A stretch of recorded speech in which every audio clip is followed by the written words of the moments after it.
आदाब। मैं हूं आपका डिजिटल दोस्त शकील अहमद चौहान।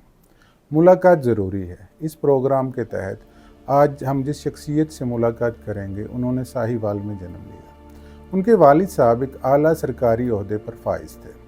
बड़े भाई ने एक यूनिवर्सिटी के शोबा तदरीस के साथ ख़ुद को मुंसलिक कर लिया। उनके वालिद साहब की शदीद ख्वाहिश थी कि उनका छोटा बेटा जज के मनसब पर फाइज होकर इंसाफ का कलम थाम ले। उन्होंने कलम तो थामा, मगर मुकदमा फौजदारी के गुनाहगारों को सज़ा देने की बजाय कहानियाँ और किरदार लिखने लगे। जब वालिद साहब को इस बारे में पता चला, पहले तो वो बहुत नाराज़ हुए, फिर कहने लगे जा जी ले अपनी ज़िंदगी। वो साहिवाल से लाहौर चले आए। पंजाब यूनिवर्सिटी से अपनी तालीम मुकम्मल करने के बाद मुख्तलिफ न्यूज़ चैनल्स में एक कंटेंट राइटर की हैसियत से काम करने लगे। वक्त गुजरता गया। उनके वालिद साहब उनकी पहली कामयाबी देखने से पहले ही चल बसे। इस सदमे की वजह से उन पर दबाव बढ़ने लगा। कुछ लोग कहने लगे तुमसे ना हो पाएगा। उनमें कुछ अपने भी थे। वो लिखना कैसे छोड़ देते? लिखना उनकी लाइफ लाइन था।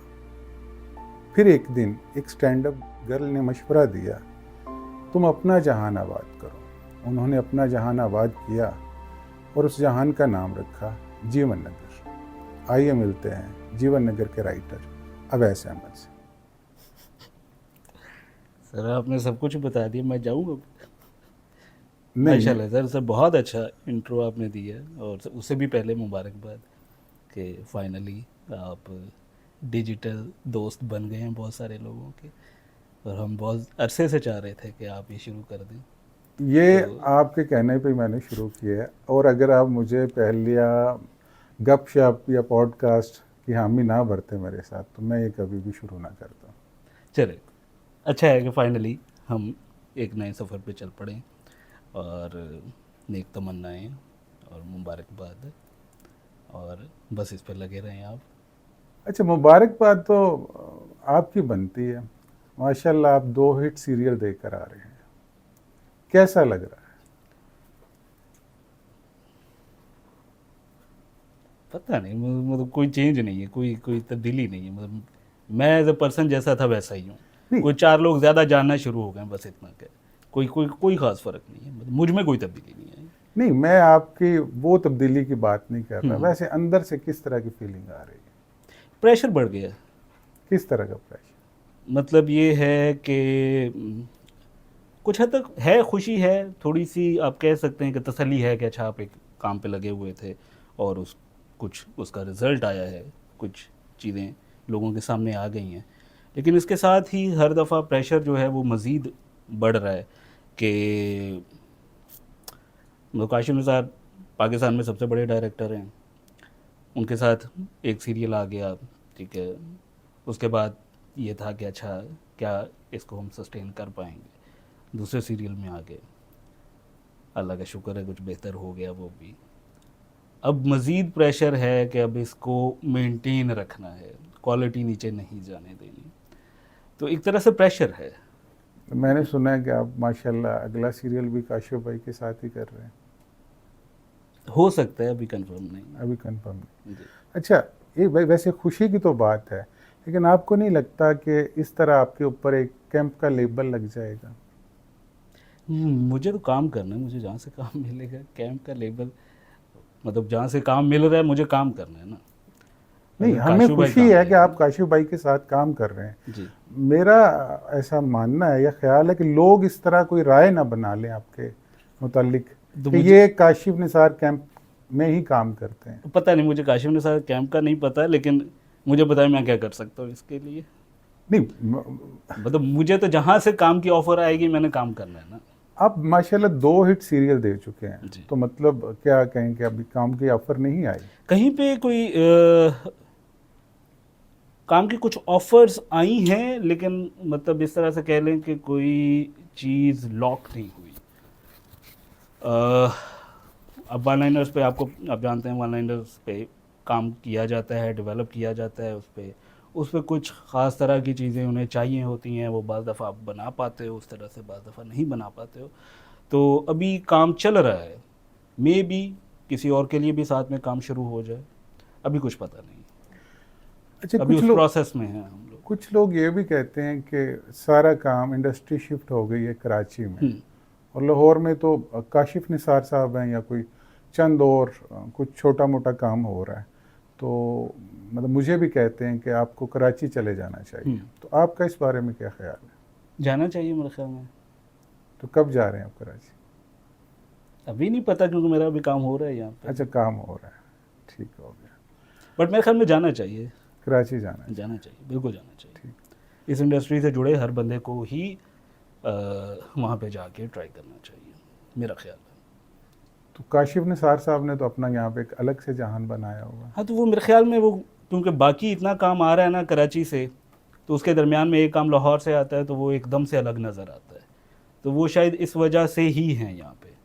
और कुछ मेरे ख्याल में उनको ये है कि एक लाहौर से उनकी है वाबस्तगी भी है, और दूसरा उनको ये है कि यहाँ के जो लोग हैं उनका भी एक तरह से एक रोज़गार मिलता रहे, वो भी जुड़े रहें इस काम के साथ, जो कराची नहीं जा सकते।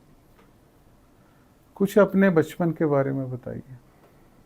हम फ्लैशबैक में जाते हैं और फिर वापस जीवन नगर स्टैंड अप गर्ल तक वापस आएंगे। ठीक है। बचपन आपने बता दिया, मतलब साहिवाल में पैदा हुए। साहिवाल में एक छोटी सी एक कॉलोनी जिसको हम पुलिस लाइन कहते हैं, वाले साहब क्योंकि पुलिस में थे, तो पुलिस लाइन में पैदा हुए। छोटी सी कम्युनिटी थी एक, मतलब आप कह लें कि वॉल के अंदर चंद घरों की, जहाँ पे सब लोग एक दूसरे को जानते हैं, और खुले खुले बड़े बड़े घर, हर घर के आगे ग्राउंड उसका अपना, एक पार्क। तो बचपन बहुत अच्छा गुजरा वहाँ पे, ग्रीनरी, इवन मतलब घर के पीछे काफ़ी खुला एरिया जहाँ पे फसलें वगैरह भी हैं, तो वाले साहब ने जानवर भी रखे हुए थे, भैंसें और बकरियाँ और मुर्गियाँ और व्हाटएवर, मतलब बहुत सारी इस तरह के। तो बचपन कुछ इस तरह से गुजरा, बहुत देसी सा, और जिस तरह से हमारे मिडिल क्लास घरों में होता है, मज़ेदार। अच्छा, चंद दिन पहले आपके बड़े भाई फैज़ साहब के साथ मेरी मुलाकात हुई, तो उन्होंने बताया कि जब आपने अपने अब्बा को ये बताया कि मैं इस लाइन में जाना चाहता हूँ, लिखना चाहता हूँ, तो उन्होंने बड़ा मज़ेदार किस्सा सुनाया, लेकिन मैं चाहता हूँ कि नहीं, लिखने का नहीं था। अच्छा, लिखने का तो मुझे खुद नहीं पता था कि मैं एज ए प्रोफेशनली मतलब राइटर बनूंगा।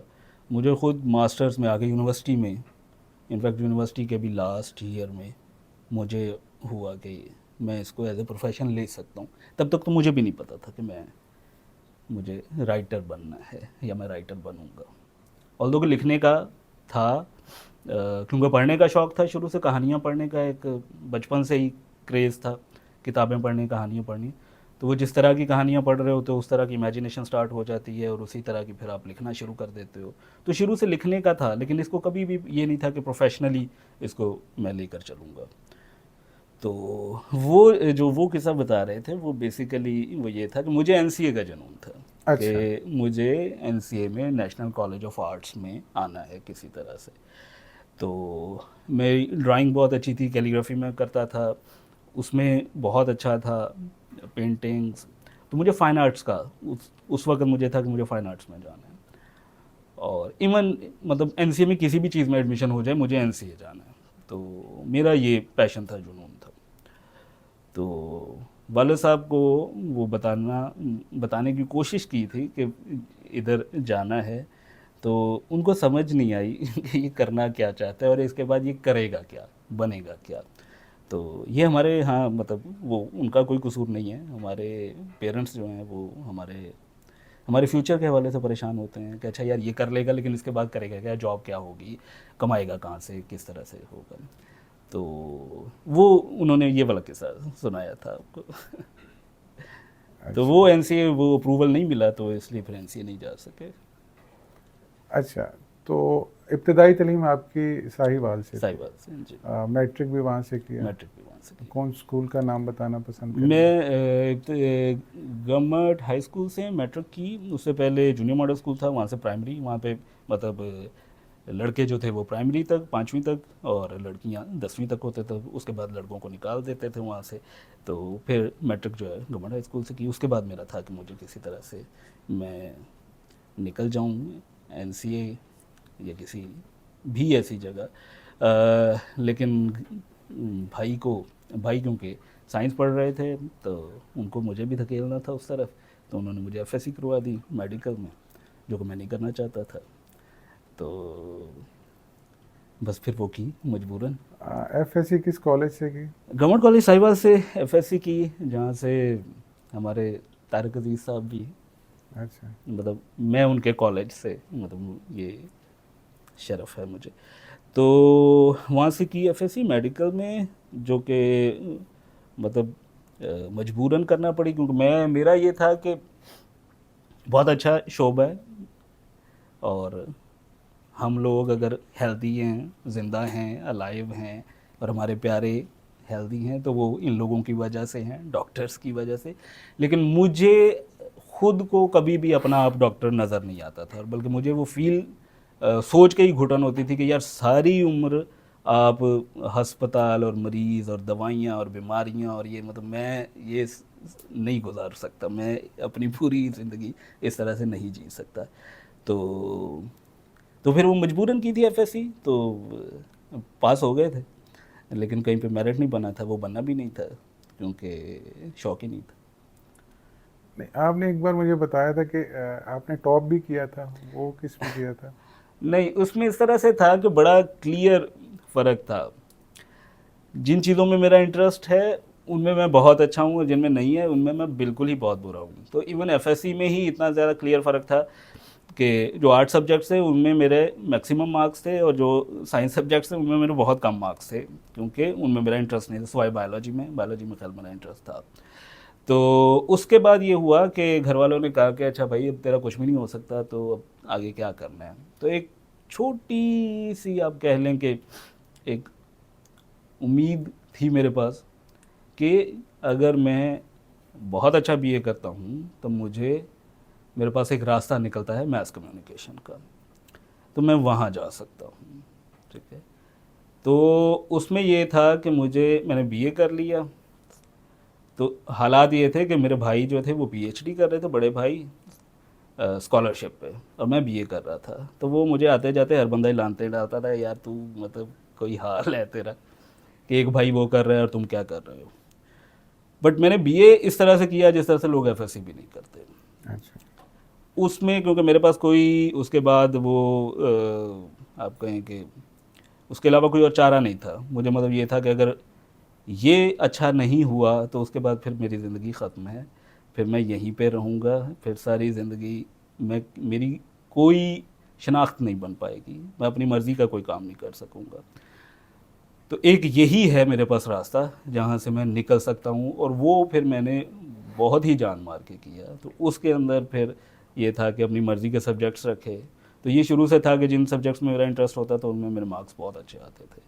तो उसमें फिर ये कॉलेज टॉप अपना district top, division top, university की हिस्ट्री के कुछ सब्जेक्ट्स में रिकॉर्ड तोड़े। तो वो बहुत अच्छे नंबर लेके मैं स्कॉलरशिप पे पंजाब यूनिवर्सिटी मैस कम्युनिकेशन में अच्छा, आ गया। पंजाब यूनिवर्सिटी आप किस साल में आए? 2009 और 2009 से 2011 11 तक। जी। और 11 के बाद फिर आपने पहला न्यूज़ चैनल कौन सा ज्वाइन किया? न्यूज़ चैनल तो बहुत बाद में है, पहले तो बहुत धक्के खाए ना। अच्छा, पहले धक्के खाए। अच्छा इतनी जल्दी न्यूज़ चैनल कहाँ से आ अच्छा। गया। अच्छा अच्छा। मतलब यूनिवर्सिटी में ये था कि हम मैथ्स कॉम पढ़ रहे थे, तो उसके दौरान मुझे लिखने का, क्योंकि उस वक्त भी था हमारे यहाँ स्क्रिप्ट राइटिंग की क्लासेस होती थी, तो उसके अंदर असाइनमेंट एक मिली शॉर्ट फिल्म का स्क्रिप्ट लिखने का।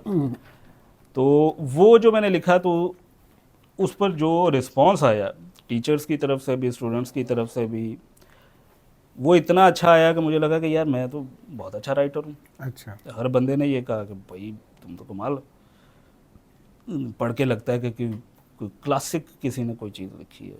तो वहाँ से एकदम से हुआ कि वाह जी वाह, मैं तो बड़ा अच्छा राइटर हूँ। तो उसी दौरान हमारे डायरेक्टर होते थे एहसन अख्तर नाज साहब, वो दोस्त थे डॉक्टर यूनुस भट्ट। डॉक्टर यूनुस भट्ट उस वक्त जियो में थे, और वो हम सब उम्मीद से हैं एक शो जो है वो। जी जी।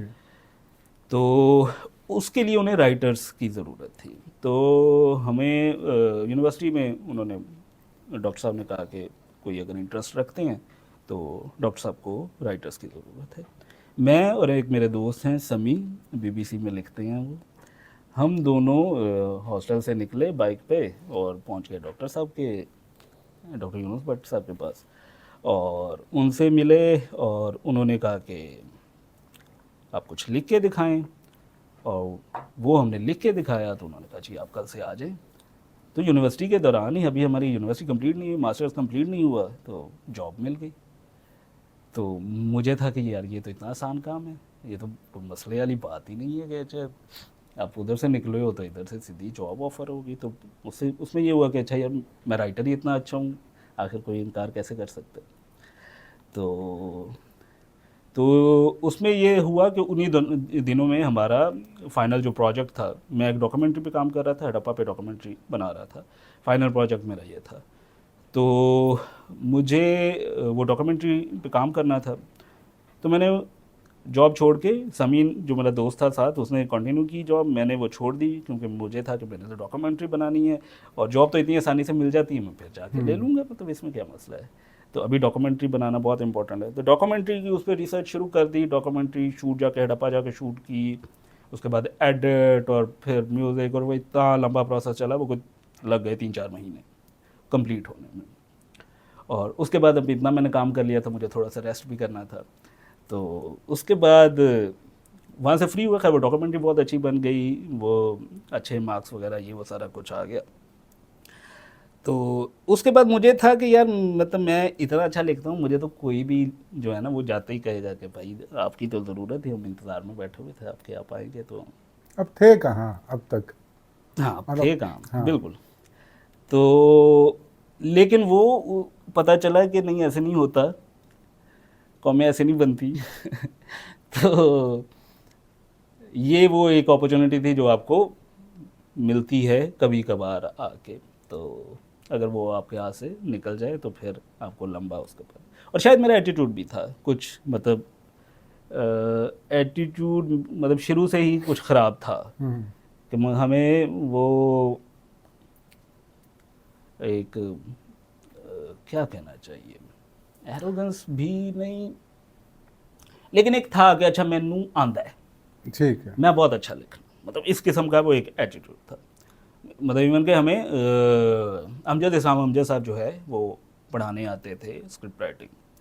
अब अमजद इस्लाम अमजद साहब हैं, बड़े आदमी हैं, ठीक है, और वो हमें स्क्रिप्ट राइटिंग पढ़ा रहे यूनिवर्सिटी में, और उन्होंने अपनी एक टेलीफिल्म थी वो दिखाई, अमर बेल के नाम से, बानो कुदसिया जी का जी जी। अफसाना था। और उसमें रेशम थी, रेशम बानू रेशम का अपा, डेब्यू था, बिल्कुल बिल्कुल बानू बिल्कुल, अपा का था और वो। आबिद अली साहब, जी आबिद अली साहब। बिल्कुल बिल्कुल बिल्कुल सही पहुंचे आप। तो वो वाली अयूब खावर साहब डायरेक्टर थे उसके। बिल्कुल ठीक है, उसकी ड्रामाई तश्कील जो है ना, अमजद इस्लाम अमजद साहब ने की। अमजद इस्लाम अमजद साहब ने उसका स्क्रिप्ट जो है वो लिखा हुआ था। तो अमजद साहब ने वो दिखाई हमें, और उसके बाद अब मेरी मतलब हालत ये थी कि मैं उनके साथ ही बैठा हूँ, इस तरह से हम बड़ी टेबल है, उसके इर्द गिर्द सारे स्टूडेंट बैठे हैं, यहाँ पे अमजद साहब और मैं ये साथ बैठा हूँ उनके, और मैं पेपर पेंसिल ली हुई है और मैं साथ में नोट करता जा रहा हूँ, करता जा रहा हूँ। और उसके बाद अमजद साहब ने ख़त्म हुई तो अमजद साहब ने पूछना शुरू किया, और उन्होंने इस तरफ से शुरू किया, तो वो सब ने तारीफ़ें करना शुरू किया, क्या बात है, ये है वो है, फलाना ढमाका सारा कुछ। और यूँ घूमते हुए एंड पे मेरे पास आए, और मैंने वो लिस्ट बनाई हुई थी जिसमें मैंने अमजद साहब की गलतियाँ निकाली हुई थी। अच्छा। अब ये एटीट्यूड ये था। तो फिर वो ठोकरें लगनी बहुत ज़रूरी थी, इंसान बनना, ज़रा ज़मीन पे आना, ज़रा अकड़ टूटना, वो बहुत ज़रूरी था। तो फिर वो 2-2.5 साल का अरसा गुज़रा जिसमें काफ़ी हद तक ज़मीन पे आ गया मैं, थोड़ा सा हम्बल हो गया। नहीं, मैंने वैसे जी आपकी अमजद इस्लाम अमजद साहब के बारे में अकीदत भी देखी है। हाँ, नहीं वो आप लर्न करते हो ना, आप इवॉल्व करते हो वक्त के साथ साथ। मतलब वो, मतलब मैं बाकायदा बहस करना शुरू हो गया था अमजद साहब से, मतलब उनकी गलती, उसके बाद मतलब वो पहले तो वो हैरान हुए कि मतलब हाँ, पिद्दी क्या और पिद्दी का हाँ शोरबा क्या। हद हो गई। तो उसके बाद उन्होंने डिफेंड करने, और मतलब मैं बाकायदा उनके साथ बहस, नहीं नहीं ऐसे नहीं, ऐसे क्यों, फलाना धमाका। तो उसमें मेरे साथ के स्टूडेंट यार, वो अमजद साहब को गुस्सा आना शुरू हो गया, और वो मेरे साथ के स्टूडेंट यार छोड़ दो, क्या हो गया तुम, मतलब पढ़ ही गए। तो ये था।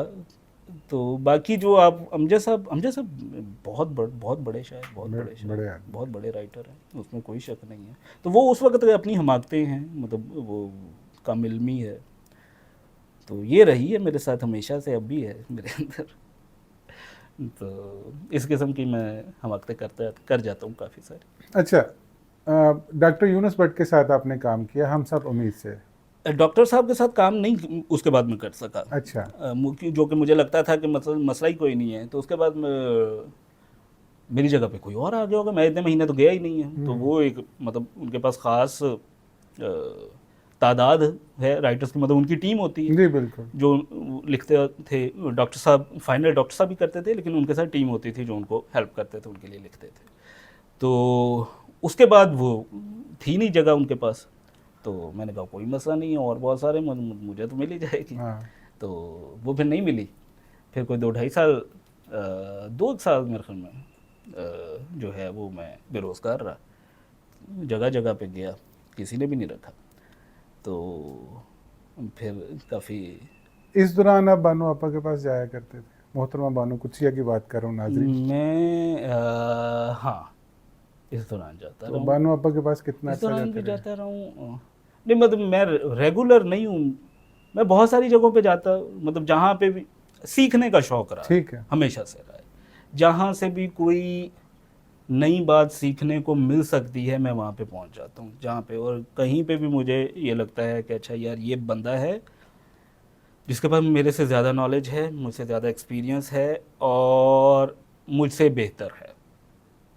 मैं मतलब अगर मैंने मान लिया कि ये मुझसे बेहतर है, तो फिर मेरा क़ीदत का लेवल भी और होता है। मतलब मैं बदतमीज़ भी हूँ, लेकिन अगर वो है कि कोई जेन्युइन है तो फिर मेरा वो है। तो दास्तान सराय में बिल्कुल जाता रहा हूँ। बानो आपा को आपने कैसा पाया? यार क्या कहें, दरवेश खातून, बहुत खूबसूरत खातून, बहुत खूबसूरत खातून। कम लोग होते हैं, कम लोग होते हैं। तो बड़े लोग हैं, उनके बारे में यही कहा जा सकता है, बड़े लोग हैं। अच्छा, पहली जॉब किस चैनल में की? मैंने उसके दुनिया टीवी में स्टार्ट की। दुनिया टीवी में एज ए कंटेंट राइटर 2013? 2013। 13 में। जी, 2013 में कंटेंट राइटर के तौर पे। तो कितना अरसा साथ रहा दुनिया न्यूज़ के साथ? दुनिया न्यूज़ के साथ मैं करता रहूँ, काफ़ी अर्सा काम करता रहूँ। दुनिया न्यूज़ में डिफरेंट प्रोजेक्ट्स किए, डिफरेंट मतलब उसमें ऑलमोस्ट हर तरह की चीज़ लिखी। उसमें क्राइम शोज़ भी लिखे, उसमें ट्रांसमिशंस भी लिखी, उसमें जो आपके न्यूज़ रिपोर्ट्स हैं वो भी करी, डॉक्यूमेंट्री भी की, तकरीबन हर तरह की चीज़ उसमें लिखी। काफ़ी अर्से लिखता रहा। उसके बाद चैनल स्विच होते रहे, डिफरेंट चैनल्स। तो इस दौरान आपने मतलब कोई वन लाइनर भेजना शुरू कर दिए थे कराची में जो मुख्तलिफ हमारे ड्रामा चैनल हैं? नहीं, नहीं, ये कब से आपने स्टार्ट किया? कराची वगैरह नहीं, कराची मतलब जा चुका था यहाँ से। हमारी इंडस्ट्री जो है वो ऑलमोस्ट वहाँ शिफ्ट हो चुकी थी। मूव कर चुकी हुई थी, और यहाँ पे हालात ऐसे थे कि मुझे किसी न किसी तरह सरवाइव करना था, और उसके लिए यही थी कि अच्छा कोई जॉब हो, कुछ कुछ तो कर रहा हूँ मैं ताकि मैं यहाँ पे रह सकूँ। और उसके साथ ये था कि अच्छा कुछ एंटरटेनमेंट साइड की तरफ जाने की कोशिश करेंगे, लेकिन कोशिश मैं नहीं कर रहा था उस वक्त। मतलब ख्वाहिश ज़रूर थी, और वो मेरे इर्द गिर्द के लोगों को पता थी कि अच्छा यार ये लिखना चाहता है, ड्रामा लिखना चाहता है, फिल्म लिखना है, फिक्शन उस तरफ जाना चाहता है। लेकिन वो एक न्यूज़ का एक सर्कल है, एक जॉब है, उसकी अपनी डिमांड्स हैं, उसके अंदर लगे हुए। तो वो एक सिलसिला चलता रहा, एक न्यूज़ चैनल से दूसरे न्यूज़ चैनल, इस तरह से।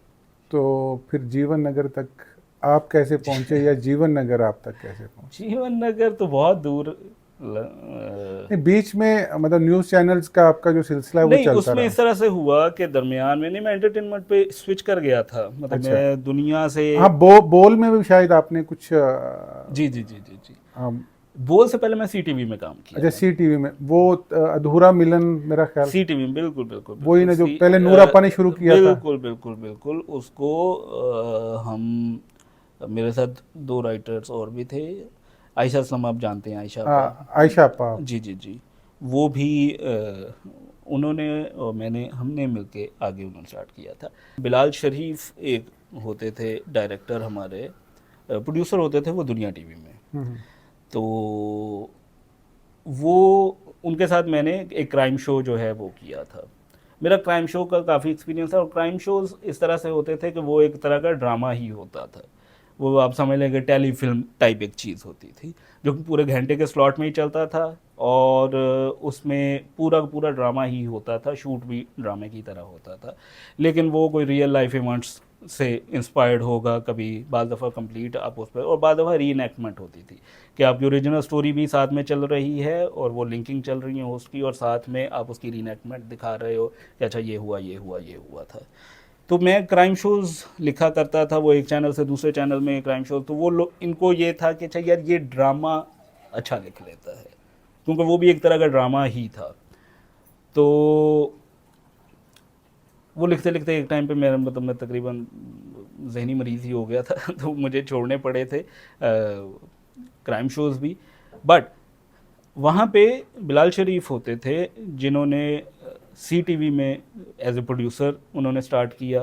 तो वो क्योंकि सी टीवी में प्रोड्यूसर थे तो उनको राइटर की ज़रूरत थी ड्रामास के लिए, तो बिलाल शरीफ मुझे फिर लेकर गए सी टीवी में एज ए ड्रामा राइटर।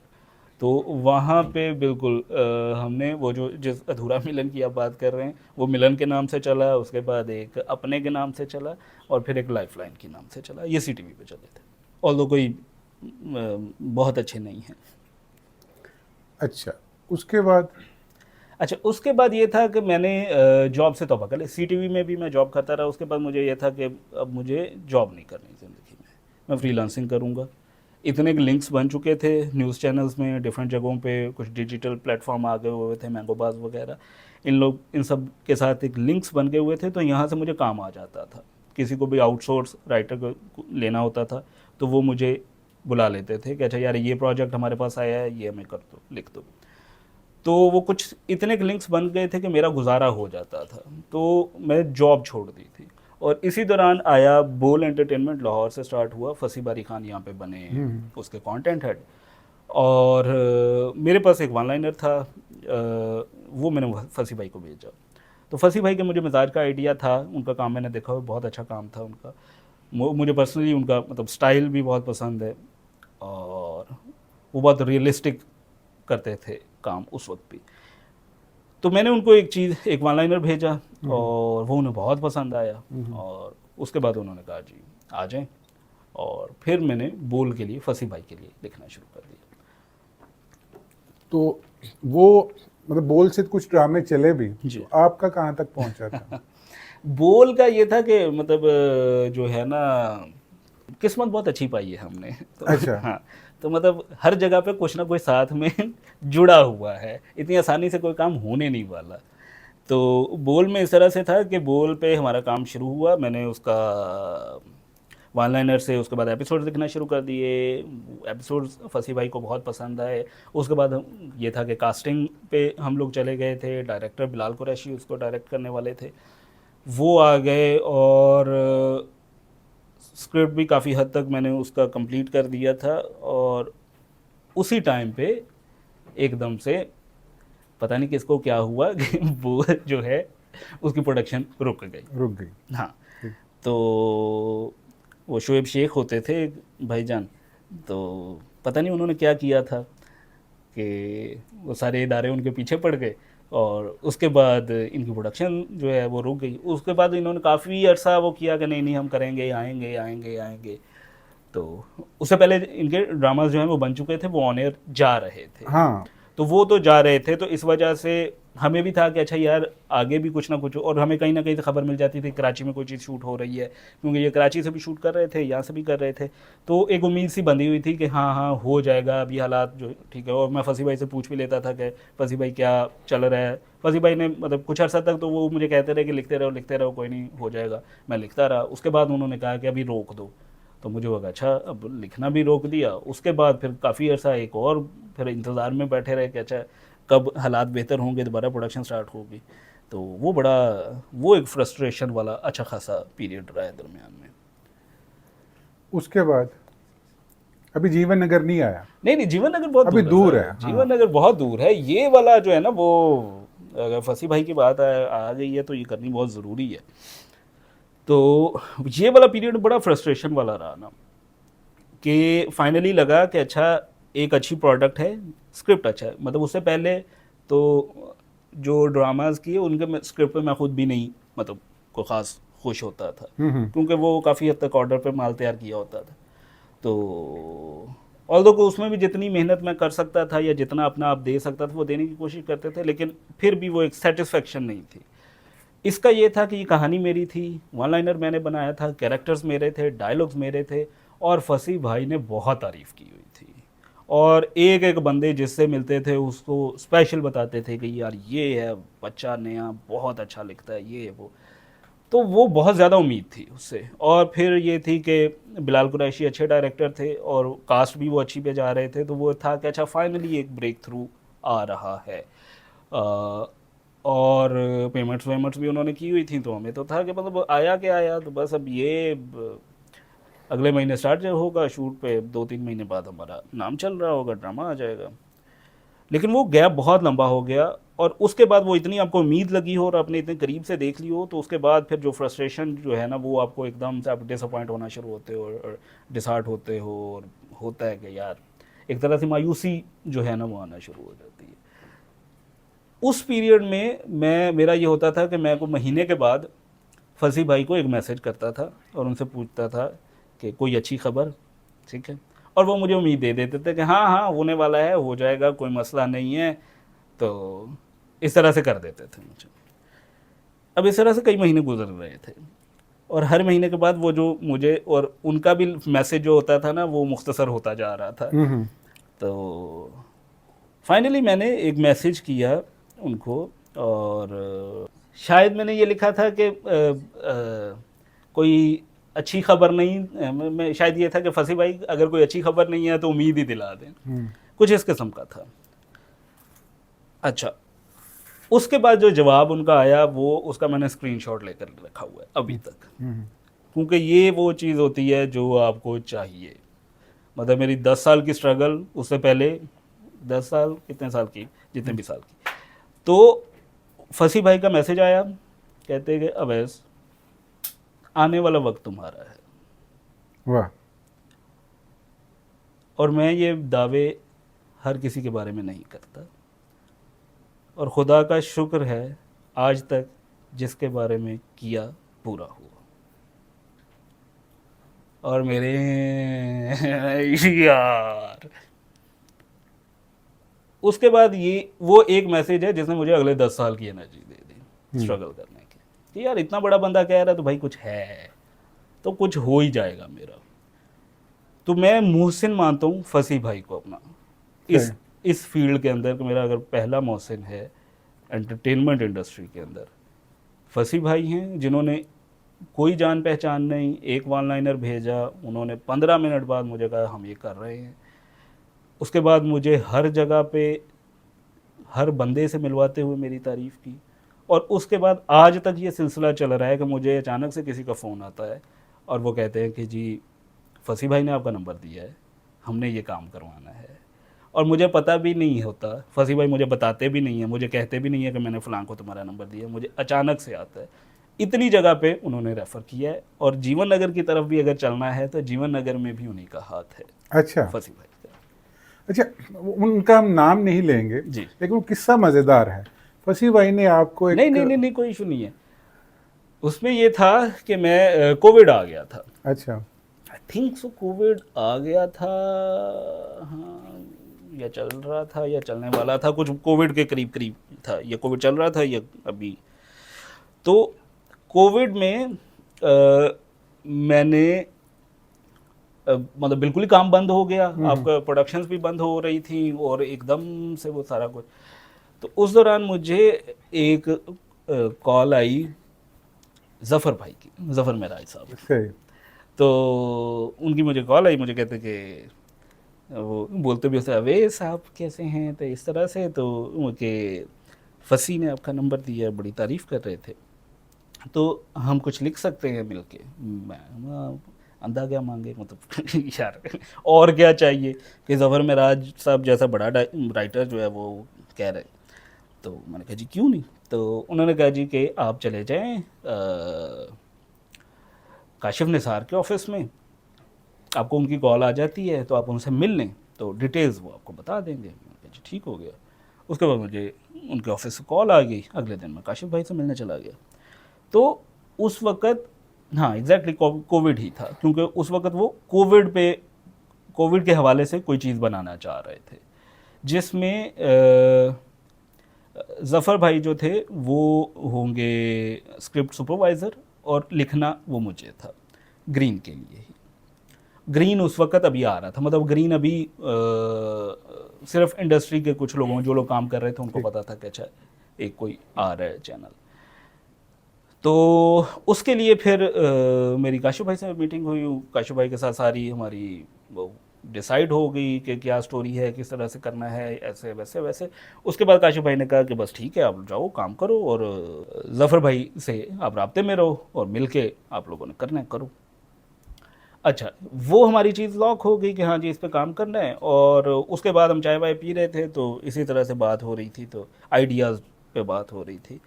तो वो मुझसे पूछना शुरू हो गए कि अच्छा क्या क्या किया, अच्छा बोल में जो था उस वो क्या आइडिया था, मैंने बताना शुरू कर दिया। अच्छा क्या लिखना चाहते हो, किस तरह की चीज़ें पसंद हैं, मैं अपने आइडियाज़ बता रहा, साथ में वो अपने आइडियाज़ डिस्कस कर रहे थे कि यार इस किस्म की चीज़ मैं कर रहा हूँ, अभी उधर ये हो रहा है, ऐसे कर रहा हूँ, वैसे कर रहा हूँ। तो उसी दौरान उन्होंने ज़िक्र किया कि इक़्तिरा सनम खाना का, कि इक़्तिरा सनम खाना देखा है, और मैंने नहीं देखा हुआ था। हालांकि मैंने सोहेल साहब का बहुत काम देखा हुआ है, मैंने स्टेज ड्रामास भी बहुत देखे हुए हैं, लेकिन पता नहीं वो ये इक़्तिरा सनम खाना मेरी नज़र से नहीं गुजरा हुआ था। और मेरा ये है कि मतलब अगर मैंने कोई चीज़ नहीं देखी तो मैं कहता हूँ कि मैंने नहीं देखी। तो वो मैंने कहा जी नहीं देखी हुई। तो वो नाम से मुझे लगा भी नहीं कि ये स्टेज ड्रामे का नाम है ना इक़्तिरा सनम खाना, क्योंकि हमारे यहाँ स्टेज ड्रामों के नाम एक और तर्ज के होते थे। तो उन्होंने मुझे कहा कि मुझे 2-3 लाइनों में उसकी कहानी सुनाई, मतलब मेनली कैरेक्टर, कि यार इस तरह से होता है, फिर इस तरह से होता है, और ये कैरेक्टर्स हैं। तो इसको बड़े अरसे से मेरी ख्वाहिश है कि हम किसी तरह से टीवी के लिए करें, एक फुल फ्लेज सीरियल करें। वो लाइंस वो इतनी मज़ेदार थी कि मतलब मेरे मुंह से बेसाख्ता निकला कि ये मैं करूँगा। तो वो एक शायद उन्हें मेरी आंखों में एक वो लालच नज़र आ गया था कि या वो एक्साइटमेंट नज़र आ गई थी कि वो सुनते ही तो उन्होंने कहा कि हाँ देखते हैं, करते हैं, अभी आप इस पे काम करो। तो मैं कहा ठीक हो गया। तो नेक्स्ट मैं गया हूँ, घर आया हूँ, अभी मैंने उस पर काम नहीं था शुरू किया, जो कोविड वाला हमारा प्रोजेक्ट था। तो मुझे कॉल आ गई इनकी कि आप वो कोविड वाला ड्रॉप कर दो, और ये जो हमने सोहेल साहब वाला किया था ना, इसको डेवलप करो। तो तब तक मैंने वो देखा भी नहीं था, फिर मैंने वो देखा, एंड देन फिर मैंने उसको टीवी के लिए डेवलप करना शुरू किया कि अच्छा कौन लोग होंगे, क्या कैरेक्टर्स होंगे, क्या प्रॉब्लम्स हैं, क्या कहानी है, और वो पूरा एक वर्ल्ड बिल्ड किया जिसका नाम जीवन नगर रखा। तो इस तरह से जीवन नगर जो है वो बना। मतलब एक राइटर की हैसियत से मैं तो समझता हूँ कि इंस्पिरेशन क्या होती है। हाँ लेकिन जो हमारे नीचे कमेंट्स आते हैं कि ये तो जी वो एक तरह सनम खाना उठा के इन्होंने जीवन नगर बना डाला, आप उस बारे में क्या कहना चाहें? कोई बात नहीं, ठीक है। नहीं नहीं, वो बात मैं चाह रहा हूँ कि हमारी ऑडियंस को पता चले कि वो होती क्या है। कमेंट्स को देखिए राय है, हर बंदे की अपनी ठीक राय है। ठीक है। आप ना तो बहस कर सकते हो, ना आप समझा सकते हो, ठीक है। अगर किसी को लगता है कि वो एक तेरा सनम खाना को प्ले करके देख लें, 2 घंटे का नहीं, है, बिल्कुल उसके मुख्तलिफ है। बाद जीवन नगर को देख लें, तो अगर किसी को लगता है कि उसके बाद भी अगर लगता है कि एक तेरा सनम खाना की कॉपी है, तो ठीक है। ये कॉपी नहीं है, हम्म। वो तो मैं खुद कह रहा हूँ ना। आपने भी मुझे बताया, मेरे भी कुछ जानने वालों ने कहा कि जी वो तो उन्होंने उठाया, तो मैंने भी उनसे बात की थी कि एक मरकज़ी ख्याल कह सकते हैं आप कि अच्छा, उससे पहले मतलब कोई भी आइडिया भी नहीं होता। उससे पहले मतलब बच्चन साहब की डॉन देख लें, 1978 में आई थी, उसमें वो डॉन को रिप्लेस किया या जाता है। डोपल गैंगर, मतलब उससे उससे ये जो है ना, हाँ, ये को हजारों दफा हजारों काम बार, हो हाँ, चुका है हजारों बार हो कि चुका। एक शक्ल के, हाँ जी। ये मतलब ये तो कोई नई चीज नहीं है। ठीक है।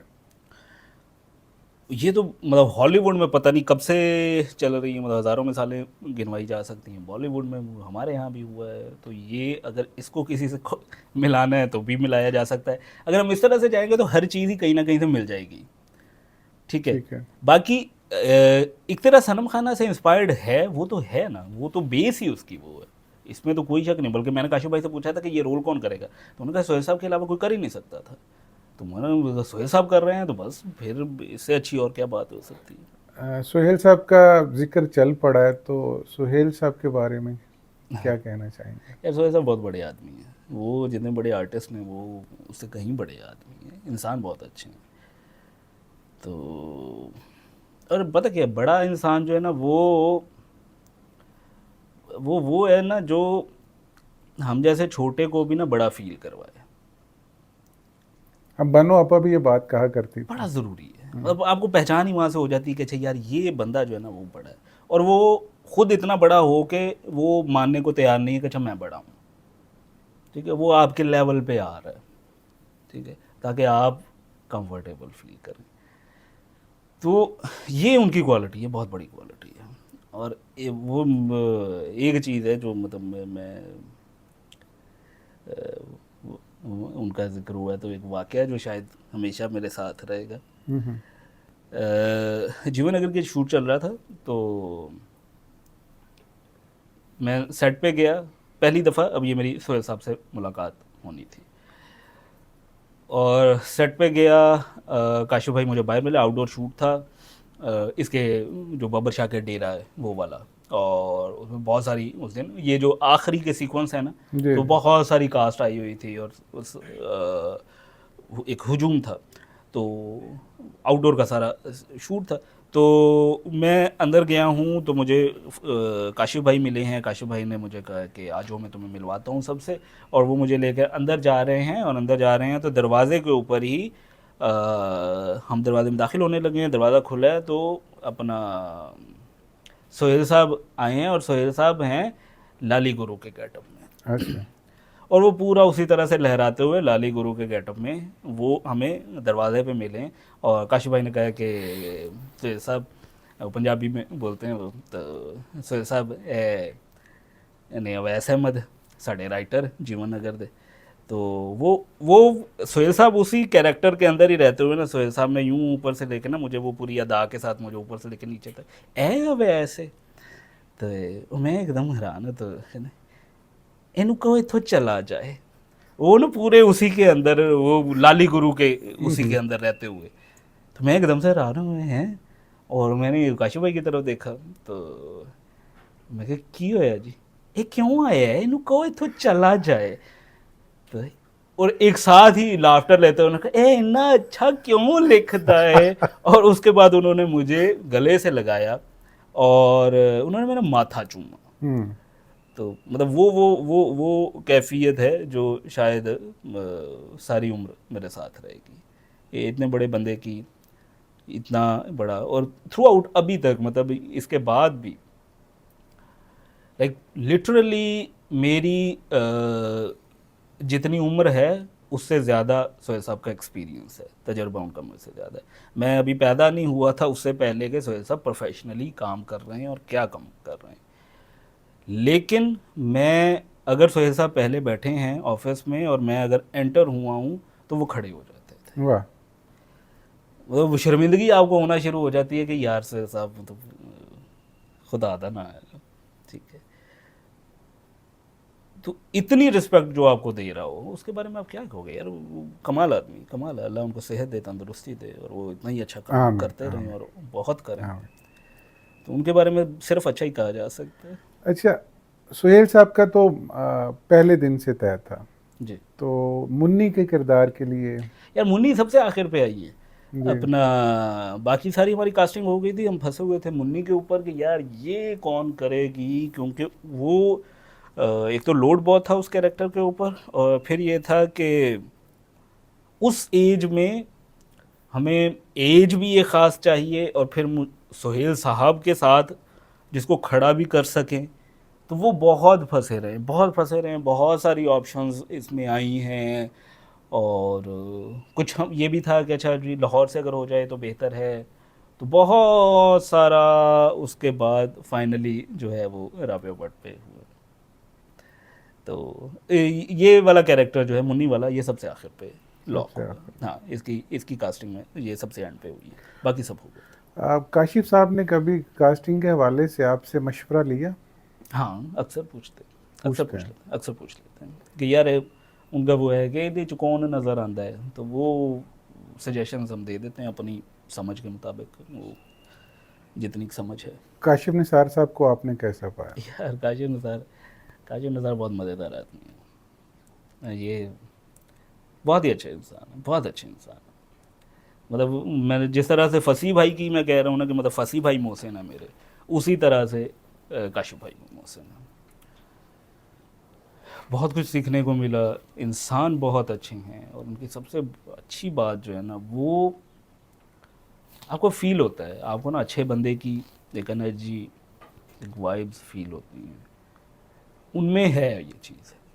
जो एक सीन है ना, या जो मैं दिखा रहा हूँ, इसका इम्पेक्ट क्या आना है देखने वाले पे, ठीक है, इसके बारे में वो बहुत बहुत ख्याल रखते हैं इस चीज़ का। कोई ऐसी चीज़ जिससे कोई भी गलत चीज़ है वो ग्लोरीफाई ना हो, कोई भी ऐसी चीज़ जो नहीं होनी चाहिए, उस तरह का कोई सेंटीमेंट प्रोवोक ना करे देखने वाले के लिए, उसके कोई इमोशंस ऐसे ना आए,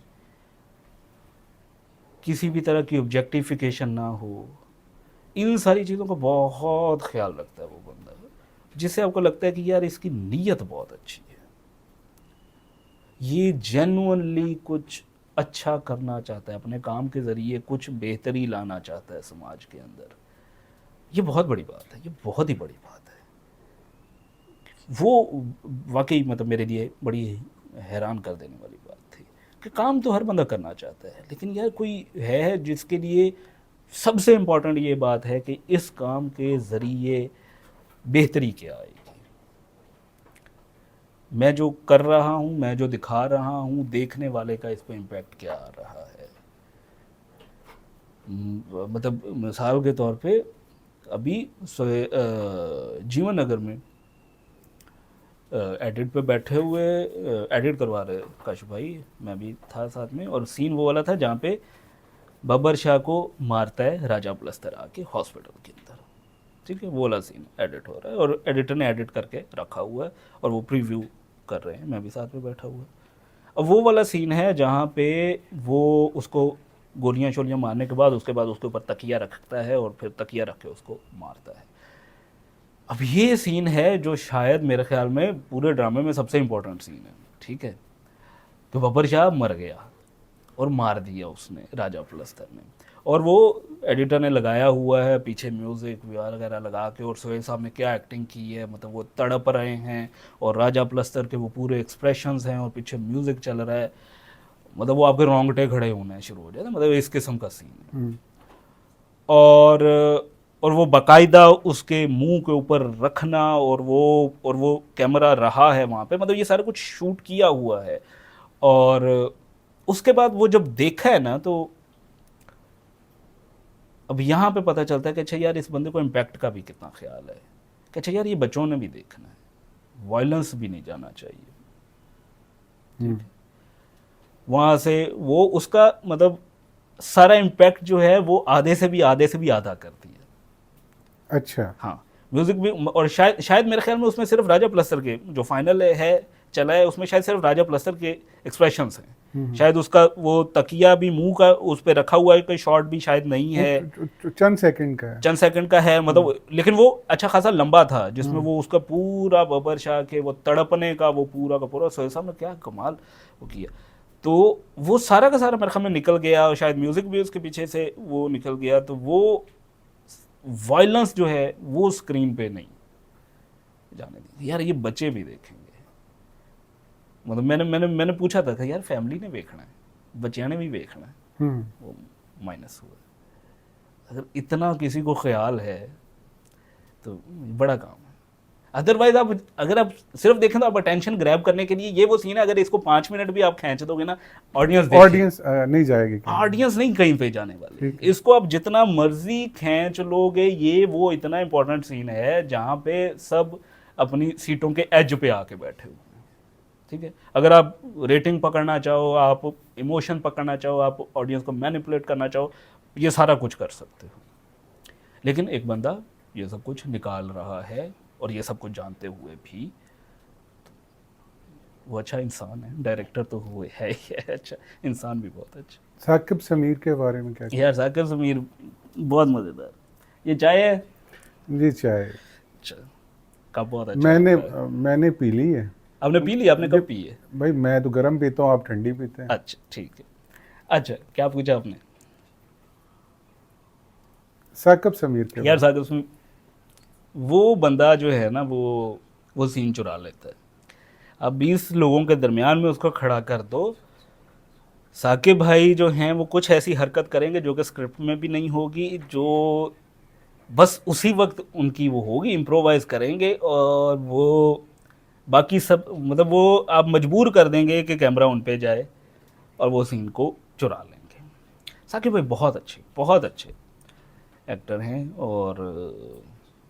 और मज़े के इंसान हैं। नूरुल हसन भाई का जिक्र भी बनता है, हमारा पुराना ताल्लुक है हम दोनों का। या नूर भाई का जिक्र हुआ है तो वो तो बनता ही है फिर।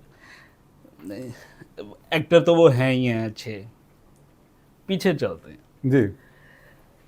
मैं इनका दास्तान सराय में नूर भाई का रेगुलर जाना, और जिन दिनों मैं दास्तान सराय में जाता था उन दिनों मेरे पास जॉब वॉब कुछ भी नहीं, और वहाँ पे कोई इन्होंने पूछा, किसी ने पूछा पता नहीं कैसे, मतलब इनको पता चला गया अच्छा ये मास्टर्स किया हुआ है मैस कम्युनिकेशन करके, तो वेला फिर रहा है, कोई जॉब शॉब नहीं है, बेरोज़गार है। तो इन्होंने मुझे कोई नंबर दिया कि ये फ़लाँ साहब हैं, फ़लाँ अखबार में हैं, तो उनसे बात करना मेरे हवाले से, इस तरह से कर आके। तो वो तो खैर मैं नहीं कर सका, मेरे वाला साहब की तबीयत ख़राब हो गई, मैं वापस चला गया, साहिवाल चला गया।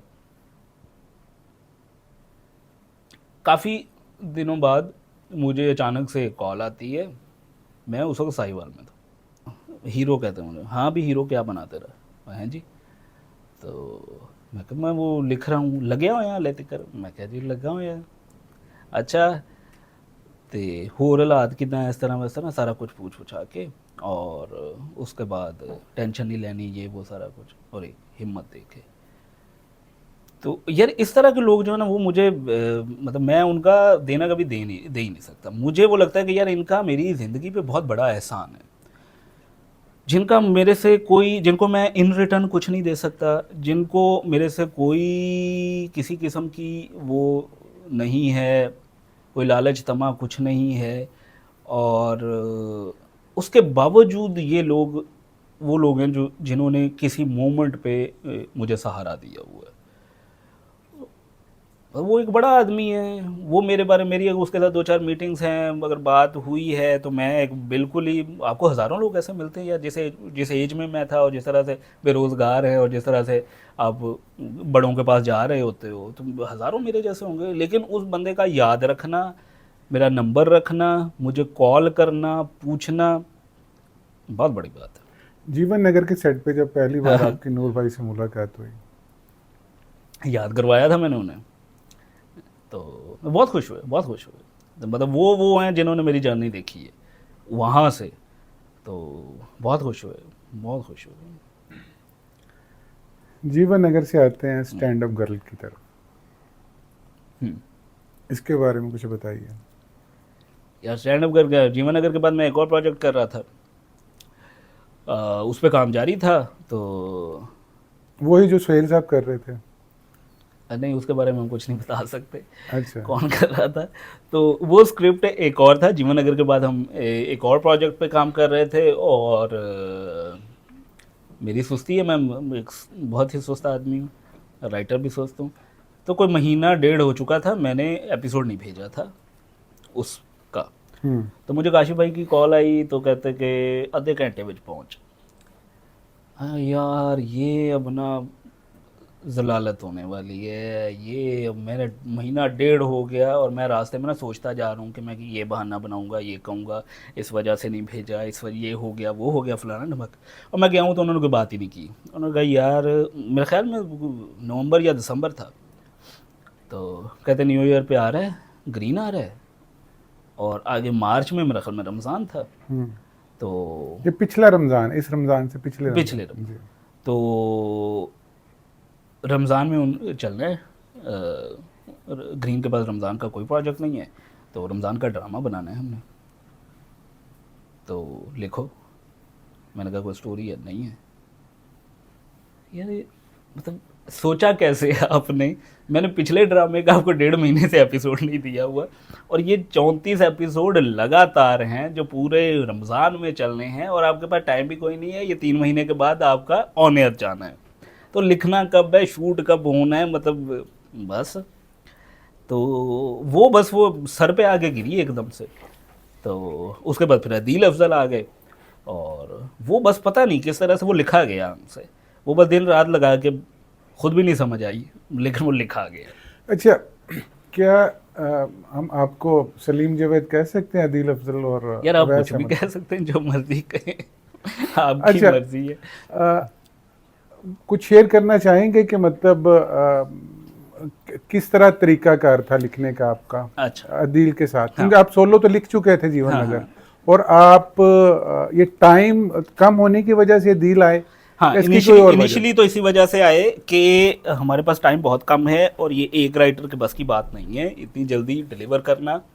तो इसमें 2 3 4 जितने भी राइटर्स होंगे, एक टीम बनेगी, पैनल राइटिंग बोलते हैं इसको, कि पैनल में हम ये लिखेंगे। तो इस तरह से इस पे काम जो है वो स्टार्ट हुआ था। और स्टोरी इस तरह से थी कि इसकी वो हमने इनिशियली, हम सब ने, काशिफ भाई भी साथ थे, उनका भी बहुत इनपुट था, और हमने मिलकर बनाई थी। उसके बाद ये होता था कि साइनॉप्सिस हम इकट्ठे बनाते थे एपिसोड का, कि पहला सीन ये होगा, उसके अंदर ये कैरेक्टर्स होंगे, ये बात होगी, मेन मुद्दा ये होगा, कुछ डिसाइड इकट्ठे बैठ के कर लिया, और दूसरा सीन ये, तीसरा, चौथा, 8वां, 10वां, 20वां, पूरा एपिसोड इस तरह से डिज़ाइन कर लेते थे। उसके बाद उसका पहला ड्राफ्ट अदील लिखते थे, और उसका दूसरा फाइनल ड्राफ्ट फिर मैं लिखता था। तो इस तरह से हमारा ये प्रोसेस चलता रहा, जो कि बड़ा मज़े का रहा, बहुत मज़ा आया। अदील को आपने कैसा पाया? यार अदील मेरा पुराना दोस्त है। अच्छा। अदील मैंगोबाज दौर का दोस्त, बहुत मज़ेदार इंसान है, वो भी जेन्युइन आदमी। अल्लाह मियाँ ने मतलब ये कुछ मेरे साथ रखा है कि मैं इस हवाले से बहुत ब्लेस्ड हूँ कि चुन के अच्छे लोग जो है ना, वो यूं करके ला के मुझे दिए हमेशा से। तो मैं इस लोगों के मामले में बहुत खुशकिस्मत रहा हूँ। लोग बहुत अच्छे और बहुत सपोर्ट करने वाले, मतलब दोस्तों में भी, मतलब मेरा मतलब इतने इतने लंबे लंबे मेरे पे फेज बेरोज़गारी के भी और हर तरह के भी रहे, तो दोस्त हमेशा जो हैं वो मेरी सपोर्ट रहे हैं। तो अदील भी दोस्त, और सबसे पहले दोस्त, फिर राइटर बहुत अच्छा, मैं मतलब उसको शुरू से जानता हूँ, बहुत अच्छा लिखने वाला। और इवन इसमें स्टैंड अप गर्ल में कई सीन अदील ने मुझे भेजे, और मुझे पढ़ के लगा, मैंने अदील को फ़ोन करके मैं कहता था यार ये सीन अगर मैं लिखता तो इतना अच्छा कभी ना लिखता। तो बहुत मज़ा आया उसके साथ। अच्छा, मैंने ऐसे सुना है कि जो आपकी ज़ारा जो किरदार किया, जी जी। वो पहले सज्जल अली कर रही थी। यार मैंने भी ऐसा ही सुना था। आगे चलें। हाँ आगे चले, वो अभी क्या हो गया है। अच्छा, जो कबीर का रोल था, हम्म, मैं कहना चाहूँगा कि मुझे दानियल जफ़र उसमें बहुत बहुत अच्छा पोटेंशियल किया, नज़र आता बहुत अच्छा किया था। है। और मैं, आप इस चीज़ के गवाह हैं कि मैं कहता हूँ वो फिल्म का मटेरियल है हम्म, और इस फिल्म बात हमारे बन नहीं रही। ठीक है, सब ने काम अच्छा किया, लेकिन मतलब वो तो मंझे हुए एक लोग हैं, लेकिन दानियल मतलब मैंने 12वां खिलाड़ी देखा है, ताना बाना के नाम से एक रमज़ान का प्ले चला है हम पे, मेरे ख्याल में। लेकिन ये उन्होंने बहुत अच्छा किया, कोई शक नहीं, बहुत अच्छा किया, बहुत अच्छा बहुत अच्छा, किया। बहुत नेचुरल, दानियल जफ़र ने बहुत बहुत अच्छा किया। नेचुरल किया, बहुत अच्छा किया, इसमें कोई शक नहीं है। और मेहनती है, लड़का मेहनती है, बहुत आगे जाएगा। बहुत आगे जाए, मैं आपसे सहमत हूँ। अच्छा, तो बाकी आपकी स्टैंड अप गर्ल की जो स्पोर्टिंग कास्ट थी, इसमें आपका कितना अमल दखल है? स्पेशली जो ममानियाँ हैं दो, छोटी मामी और बड़ी मामी, क्या खूबसूरत दोनों ने काम किया। यार फरा तो फैल जो है ना, एफटी जो बड़ी मुमानी है, जी। वो बहुत अच्छी एक्ट्रेस है, अंडररेटेड है। बहुत ही अच्छी एक्ट्रेस है। एक सीन है इसी में जिसमें वो बंदी जो है ना, वो उसने होल्ड किया है, वो रोई नहीं है। ठीक है, हमारे यहाँ जहाँ पे भी इमोशंस आते हैं तो वो धार धार धार धार रोना शुरू कर देती हैं, वो रोई नहीं है, उसने होल्ड किया है, आंखों में ग्लेयर आई है, होल्ड किया, और वो जिस तरह से रोना रोक रही है, लेकिन देखने वाला उसको देख के रो पड़े। और ये है बड़ा आर्टिस्ट, ये है एक्टर, तो बहुत अच्छा काम है उनका, कमाल है। मैं खुद उनका बहुत बड़ा फैन। उन्होंने हाँ। ना मैंने अमीन साहब के साथ फिल्म लिखी थी रहबरा, उसमें भी इन्होंने एक छोटा सा रोल किया था। यार मैंने देखा है वो अपना फिल्म तो सोहेल, हमने साथ ही हाँ देखी हाँ हाँ, थी। सोहेल समीर के साथ। हाँ, वो आपके मेन ट्रैक को खा गया, वो खा मेन गया, ट्रैक। लेकिन वो मतलब वो इतना अच्छा किया इन्होंने, इतना अच्छा किया दोनों ने, हाँ हाँ। सोहेल समीर ने भी और फरा तोफैल ने भी, कि वो बहुत मज़े का था, बहुत मज़े का था। उसका इम्पैक्ट ही अलग आया, वो थोड़ी देर के लिए आए हैं लेकिन वो मेन लीड को खा पी गए हैं। अच्छा, ज्यादती सोहेल साहब तो मतलब हैं ही सोहेल साहब, उनका तो हम क्या ही गए। क्या कहने। हाँ जो आपके दो मामे हैं, और स्पेशली दोनों, मतलब हाँ, एक की अगर तो तारीफ करें, टीपू भाई तो लेजेंड है। ठीक है, टीपू भाई के बारे में बंदा क्या ही कहे, वो इतनी इम्प्रोवाइजेशन और इतना वर्सटाइल कि वो शायद को 20-25 कैरेक्टर उन्होंने उसमें किए हैं। और एक से बढ़कर एक एक किया। से मतलब वो बंदा क्या, कभी शेर बना हुआ है, कभी जोकर बना है, कभी हिटलर बना है, कभी पता नहीं क्या अच्छा, क्या। लिखे भी ऐसे ही हुए थे। ऐसे ही लिखे हुए थे, बिल्कुल ऐसे ही लिखे हुए थे। वो हमें ये था ना, हम क्या, अच्छा यार ये बंदा है जो गेटअप करता है थिएटर पे, ठीक है, और अब वो एक थिएटर का आर्टिस्ट दिखाना है जो अब किस तरह से खेला जाए कि वो घर पे भी वैसा लगे।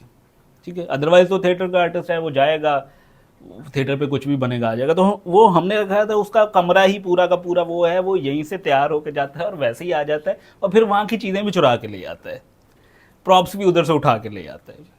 तो ये वो उसके साथ है, और उन्होंने कमाल कर दिया, हर दफ़ा एक नई चीज़ बने, और क्या कमाल बने। और साथ भाई तो उनकी टाइमिंग कमाल है, वो एक बात करते थे, मतलब उनको हमने ना, वो जुमले कम थे उनके, मतलब पूरे सीन में बाकी सब लगे हुए हैं एक दूसरे के साथ, और इतनी बड़ी कास्ट के अंदर, और उसके अंदर अपना सात भाई जो हैं वो एक जुमला बोलते थे, और वो इतने सीरियस मुंह के साथ बोलते थे कि वो बाकी सबसे ज़्यादा लाफ्टर वो ले जाते थे।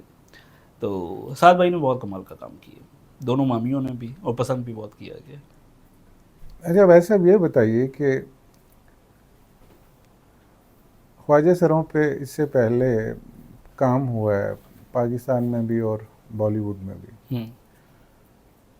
बॉलीवुड की अगर बात करें तो भट्ट साहब ने तमन्ना नामी फिल्म बनाई, परेश रावल साहब ने मेन किरदार किया। पाकिस्तान में भी जंजालपुरा, इसके अलावा एक तेरा सनम खाना जिसकी आप बात कर रहे थे, इसके अलावा और छोटे मोटे किरदार ख्वाजा सरों के हमारी फिल्मों में और ड्रामों में आते रहे हैं। इसी तरह मरासियों के ऊपर तो बाकायदा एक फिल्म बाऊजी, अगर मैं गलत नहीं हूँ, अली जाज साहब और नन्ना साहब ने काम किया था, पंजाबी फिल्म थी। ठीक है। तो जो ज़ुबान आपने इस्तेमाल की ख्वाजा सरों की और या मिरासियों की, वो इससे पहले कम से कम मैंने किसी फिल्म में नहीं देखी। हाँ, मतलब ये रिसर्च का पार्ट है, क्योंकि जब मुझे ये हुआ कि अच्छा यार इसमें ख्वाजा सराम की पूरी कम्युनिटी दिखानी है। अब उनकी कम्युनिटी दिखानी है तो उनका रहन सहन, उनकी रिवायात, उनके यहाँ क्या रस्में हैं, फिर वो किस तरह से बोलते हैं क्या, तो ये सारा कुछ ही आएगा। ठीक है। तो वो पूरा का पूरा रिसर्च का पार्ट था, क्योंकि मुझे भी नहीं था पता, जीवन नगर लिखने से पहले मुझे भी इन सारी चीज़ों का नहीं पता था। तो वो जिस तरह से मैं रिसर्च करता चला गया देन वो चीज़ें इकट्ठी करता गया मैं कि अच्छा ये है, फिर उसमें से मतलब मेरे पास बहुत ज़्यादा इन्फॉर्मेशन इकट्ठी हो गई, उसमें से फिर देखना कि अच्छा यार इनमें से क्या क्या इस्तेमाल हो सकता है। उसमें जो आप लैंग्वेज वाली बात करते हैं तो वो बिल्कुल लैंग्वेज इनकी अपनी है जो पूरे सब कॉन्टिनेंट में इस्तेमाल होती है। ख्वाजा सरा अपनी कम्युनिटी में, और बाज़ दफ़ा मतलब काइंड ऑफ आप कह सकते हैं कोड वर्ड्स हैं इनके, किसी और के सामने ये अपनी ज़बान में कुछ अल्फाज हैं इनके मखसूस, वो इस्तेमाल करते हैं। तो वो इसमें इस्तेमाल हुए हैं, और वो सारी रिसर्च है उनकी भी। और ये जो अब बात कर रहे हैं तो ये मौसीकी की भी एक अपनी ज़ुबान है, तो ये भी इन लोगों के साथ भी रहने का इत्तेफाक हुआ तो पता चला कि अच्छा यार ये भी बोलते हैं। तो वो एक सीन में मैंने बस वो अपने आप कहें कि मज़ा लेने के लिए, वो रक्शे वाला सीन था। रिक्शे वाला सीन है, उसमें से वो अपना मज़ा लेने के लिए, वो इवन कि मेरा वो था मतलब, बल्कि उस सीन पे मैं खासा वो था कि मतलब काशिफ भाई का था कि यार बात असल में कम्युनिकेट करना ज़रूरी है ना। अब तुम एक लैंग्वेज इस्तेमाल कर रहे हो जो किसी आम बंदे को तो समझ में ही नहीं आएगी ना, तो कम्युनिकेट ही नहीं हो रहा है, ब्लॉग ही नहीं हो रहा, तो सीन का फ़ायदा क्या है। तो लेकिन वो बस मेरा अपना ठरक था, मैंने अपने उसके लिए मज़ा लेने के लिए वो एक सीन में रखी थी कि नहीं यार एक सीन तो जाने देना कम से कम, ये तो बनता है, तो ओरिजिनलिटी हमें रखनी चाहिए। जीवन नगर में तो कई मकामात पे वो जो उनकी मखसूस ज़ुबान है हाँ, उसके फिर सबटाइटल्स उन्होंने चला दिए थे, उसके चला दिए। उसके नीचे सारे सबटाइटल्स चले थे, क्योंकि उसमें तो वो ऑथेंटिक रखना बहुत ज़रूरी था। तो उस पर हमारा डिसाइडेड था, तो वो मैंने काशिफ भाई के साथ जब डिस्कस किया था कि यार ये इनकी लैंग्वेज है, ये हम एज इट इज़ ही रखेंगे, तो वो उस पर बल्कि वो खुश हुए थे कि हाँ हम ऑथेंटिक जितना कर सके उतना जाएंगे। और उसमें फिर वो लैंग्वेज के नीचे सबटाइटल उनका चलता रहा। ये है बिल्कुल ऐसे ही है।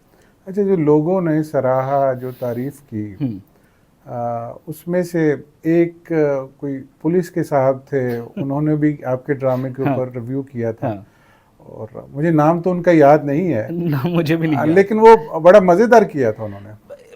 उन लोगों का ना ज़्यादा मज़ा आता है, ऐसे लोग जिनका मीडिया से कोई ताल्लुक़ नहीं है, शोबिस से ताल्लुक़ नहीं है, जिनका ये काम नहीं है, रिव्यू करना उनका कोई काम नहीं है, तो वो लोग हैं, उनका मुझे बहुत मज़ा आता है। वो मुझे ज़्यादा अच्छे लगते हैं जब ऐसे किसी बंदे से रिव्यू आता है जो जिसको जेन्युइनली एक चीज़ अच्छी लगी है और उसने एक वीडियो बनाई है कि यार ये एक चीज़ चल रही है, ये मुझे बड़ी पसंद आई है, इसमें ऐसे होता है, ऐसे होता है, ऐसे होता है। और उसमें एक वो बात मुझे उसकी बड़ी अच्छी लगी कि वो कहते हैं कि पंजाब विच एक कौम हुंदी है, ठीक है, ते ਇਹ ਸਭ ਨਾਲੋਂ ਸ਼ਰੀਫ कौम है, ना ना किसी ने लड़ाई है, ना झगड़ा है, ना किसी ने मार दी है, ना कुछ। अब वो पुलिस में रहा हुआ है तो ऑब्वियसली उसका एक बैकग्राउंड है कि वो देख रहा होगा ना कि अच्छा यार कौन कौन सी अपना कौमें हैं जिनका आपस में एक दूसरे से लड़ाई झगड़ा ये वो सारा कुछ है। तो उसके पास ऑब्वियसली नहीं आया होगा ना इस किस्म का कोई केस नहीं आया होगा। तो कि वो सबसे शरीफ कौम है। और उसके बाद उसने एक और मज़ेदार बात की थी कि हर कौम विच जेड़ा ना एक मरासी हुंदा है, और उसके बाद कहा कि हर ग्रुप विच एक मरासी हुंदा है, फिर कहते हर बंदे दे अंदर एक मरासी हुंदा है। वाह। अच्छा, ये जो क्रिटिक्स हैं जी। इनके बारे में आपका क्या ख्याल है? क्रिटिक्स कुछ हैं जो बहुत अच्छा काम कर रहे हैं, और कुछ की जो मुझे समझ आती है कि शायद उनकी जगह पे मैं अपने आप को अगर रख के देखूं, तो वीकली इतना कंटेंट कंज्यूम करना, इतना कंटेंट हर हफ्ते देखना और उसको प्रॉपरली एनालाइज करना, ये बहुत मुश्किल काम है, मुमकिन नहीं है। तो वो उनकी जगह पे जाके जब मैं देखता हूँ तो मुझे लगता है कि वो जिस तरह से भी, मतलब वो और भी उनकी ज़िंदगी में पता नहीं कितने मामला, उसके दरमियान में इतना टाइम निकालना और उसको प्रॉपरली एनालाइज करना, ये एक बहुत टफ जॉब है, आसान काम नहीं है। तो उसमें कुछ लोग हैं जो बेहतर काम कर रहे हैं, कुछ लोग हैं जिन्हें बेहतरी की गुंजाइश है, मुझे लगता है। सिनेमा में पहली बार फिल्म कब देखी? खुदा के लिए पहली फिल्म जो सिनेमा में मैंने देखी वो खुदा के लिए, शोएब मंसूर साहब की। उससे पहले मेरा सिनेमा में जाना नहीं था, और ये मैं घर से निकला था कॉलेज जाने के लिए, और मैं चला गया सिनेमा, और मुझे बड़ा डर था कि कोई देख ना ले, और छुप के मैंने देखी थी, क्योंकि वो फिल्म मैं छोड़ नहीं सकता था, मुझे इतना उसका इंतज़ार था कि यार ये फिल्म मैंने देखनी है। उससे पहले सिनेमा नहीं है हमारे यहाँ, मैं जिस घर से आता हूँ वहाँ पे सिनेमा बड़ा एक मायूब चीज़ समझी जाती है। नहीं, वो उस दौर पे, उस वक़्त तक तो बहुत, क्योंकि मेरे घर से मुझे नहीं याद कोई बंदा भी सिनेमा गया हो कभी भी। बड़े भाई तो वो थोड़ा सा मज़हबी टिल्ट रखते हैं, और बाकी किसी का आर्ट की तरफ, फिल्म की तरफ, इस किस्म की चीज़ की तरफ नहीं था। मैं दरमियान में ऐसा एक बच्चा आ गया था, तो इवन कि मैं घर बता के भी नहीं जा सकता था कि मैं सिनेमा जा रहा हूँ, वो भी एक बड़ी बात थी। मतलब हमारे यहाँ केबल बहुत लेट आई है हमारे घर के अंदर, मतलब केबल आ गई हुई थी, लोगों के घरों में लगी हुई थी, और वो हमारा वो वाला घर था, मतलब बहुत ज़्यादा रिलीजियस स्ट्रिक्ट तो नहीं था, लेकिन हमारे यहाँ मतलब वो सिर्फ पीटीवी एटीवी ये चलता था, ये देखने की आदत थी। और एकदम से केबल आ गई, इंडियन चैनल्स आ गए, इंग्लिश चैनल्स आ गए, तो वो हमारे घर में वो समझा जाता था कि यार ये एक बड़ी गलत सी चीज़ है, ये घर के अंदर चलने वाली चीज़ नहीं है। तो हमारे यहाँ केबल भी बहुत लेट आई थी, तो सिनेमा तो अब भूल ही जाए। इस वजह से मैंने जो फिल्म्स देखी हैं वो बहुत लेट आके थे, मतलब मेरे बचपन में जो फिल्म्स हैं वो बहुत ही कम है, चंद एक फिल्म्स हैं जो मैंने अपने बचपन में देखी हैं। मैं थोड़ा सा बड़ा हुआ, जब थोड़ा सा खुद आप कह लें कि ज़रा ख़राब हो गया, तब मैंने फिल्म्स वगैरह अपने तौर पे देखना शुरू की थी। याददाश्त में है याद कहीं कि ड्रामा कौन सा पहले देखा? वो तो होश संभालते ही टीवी तो बहुत देखा है, टीवी तो बहुत ज़्यादा देखा है ना, और यही वजह है कि टीवी इतना ज़्यादा देखा है, तो वो टीवी के साथ एक फैसिनेशन, एक अजब, एक अजीब सा लगाव था कि यार ये क्या वो मैजिकल एक चीज़ है, क्या डब्बा है ये, और क्या कमाल की चीज़ है। और उसकी वजह से मेरे मतलब टीवी के साथ बहुत ज़्यादा वो कि यार किसी तरह इससे जुड़ना है शुरू से ही, मतलब टीवी ही एक वो वाहद एक विंडो थी जहाँ से इंफॉर्मेशन भी आ रही थी, एंटरटेनमेंट भी आ रही थी, सब कुछ आ रहा था। और कुछ में थोड़ा सा इंट्रोवर्ट और थोड़ा सा शाय और थोड़ा सा अकेला रहने वाला बच्चा था, तो उसके दरमियान मुझे टीवी और कहानियाँ, किताबें जो हैं, ये मेरा बड़ा टाइम इन्हीं पे गुजरता था। कुछ ये भी था कि मैं घर में सबसे छोटा था, दरमियान में गैप ज़्यादा था, बड़े भाई जो है वो 10 साल बड़े थे, तो एज गैप उस एज में बहुत ज़्यादा फील होता है कि वो अगर कॉलेज जा रहे हैं तो मैं छोटा हूँ, प्राइमरी स्कूल में हूँ, जा रहा हूँ, तो उनकी अपनी एक लाइफ थी, अपना वो था, तो वो बहुत ज़्यादा उनके साथ कम्युनिकेशन नहीं थी, वो एक गैप था। बहन भी बड़ी थी और मैं छोटा था, और मेरे पास कोई कुछ करने को नहीं होता था, और कुछ थोड़ा सा इस हवाले से भी था कि बहुत ज़्यादा बाहर निकल के बच्चों के साथ खेलना वेलना ये भी अलाउड नहीं था ज़्यादा, तो घर में ज़्यादा टाइम गुजरता था। तो फिर घर में टीवी था, किताबें थी, कहानियाँ थी, पेंटिंग थी, ड्राइंग थी, और इमेजिनेशन थी अपनी वाइल्ड, तो उसमें टीवी के साथ बहुत ज़्यादा मैं जुड़ा था। तो टीवी पे तो जो कुछ लगता था मैं सब कुछ देखता था। मुझे डांट पड़ती थी जब, तो अम्मा गुस्से से बंद करवाती थी टीवी, तब मैं बंद टीवी के आगे से उठता था। अदरवाइज़ मैं टीवी पे जो भी चल रहा है, सुबह मॉर्निंग शो से, मतलब चाचा जी की थोड़ी सी याददाश्त में है मेरा, मुस्तन सर हुसैन तारड़ साहब, और कि वो करते होते थे शुरू में। उसके बाद कुछ और लोग आते गए, फिर तौसीक हैदर आते गए, मॉर्निंग शो, वो कुरुतुलैन भी थी, कुरतुलैन भी उनकी थी, मेरे ख्याल आपा है वो, शायद वो बड़ी बहन है। वो बहन है मेरे ख्याल में उनकी, बिल्कुल। तो ये लोग कर रहे होते थे, तो मेरा मॉर्निंग शो से शुरू होता था। मतलब मैं उस स्कूल में था जब तौसीक हैदर वो करते थे, मॉर्निंग शो करते होते थे। तो स्कूल जाने से पहले, उठने से लेके स्कूल जाने से के लिए निकलने तक टीवी, और उसके बाद वापस आके फिर टीवी स्कूल के बाद, और फिर रात तक जब तक डांटनी पड़ती तब तक टीवी के आगे।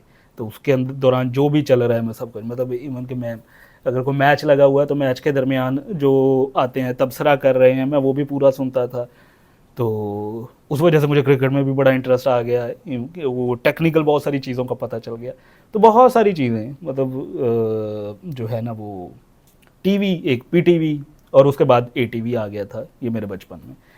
तो यही रहे हैं।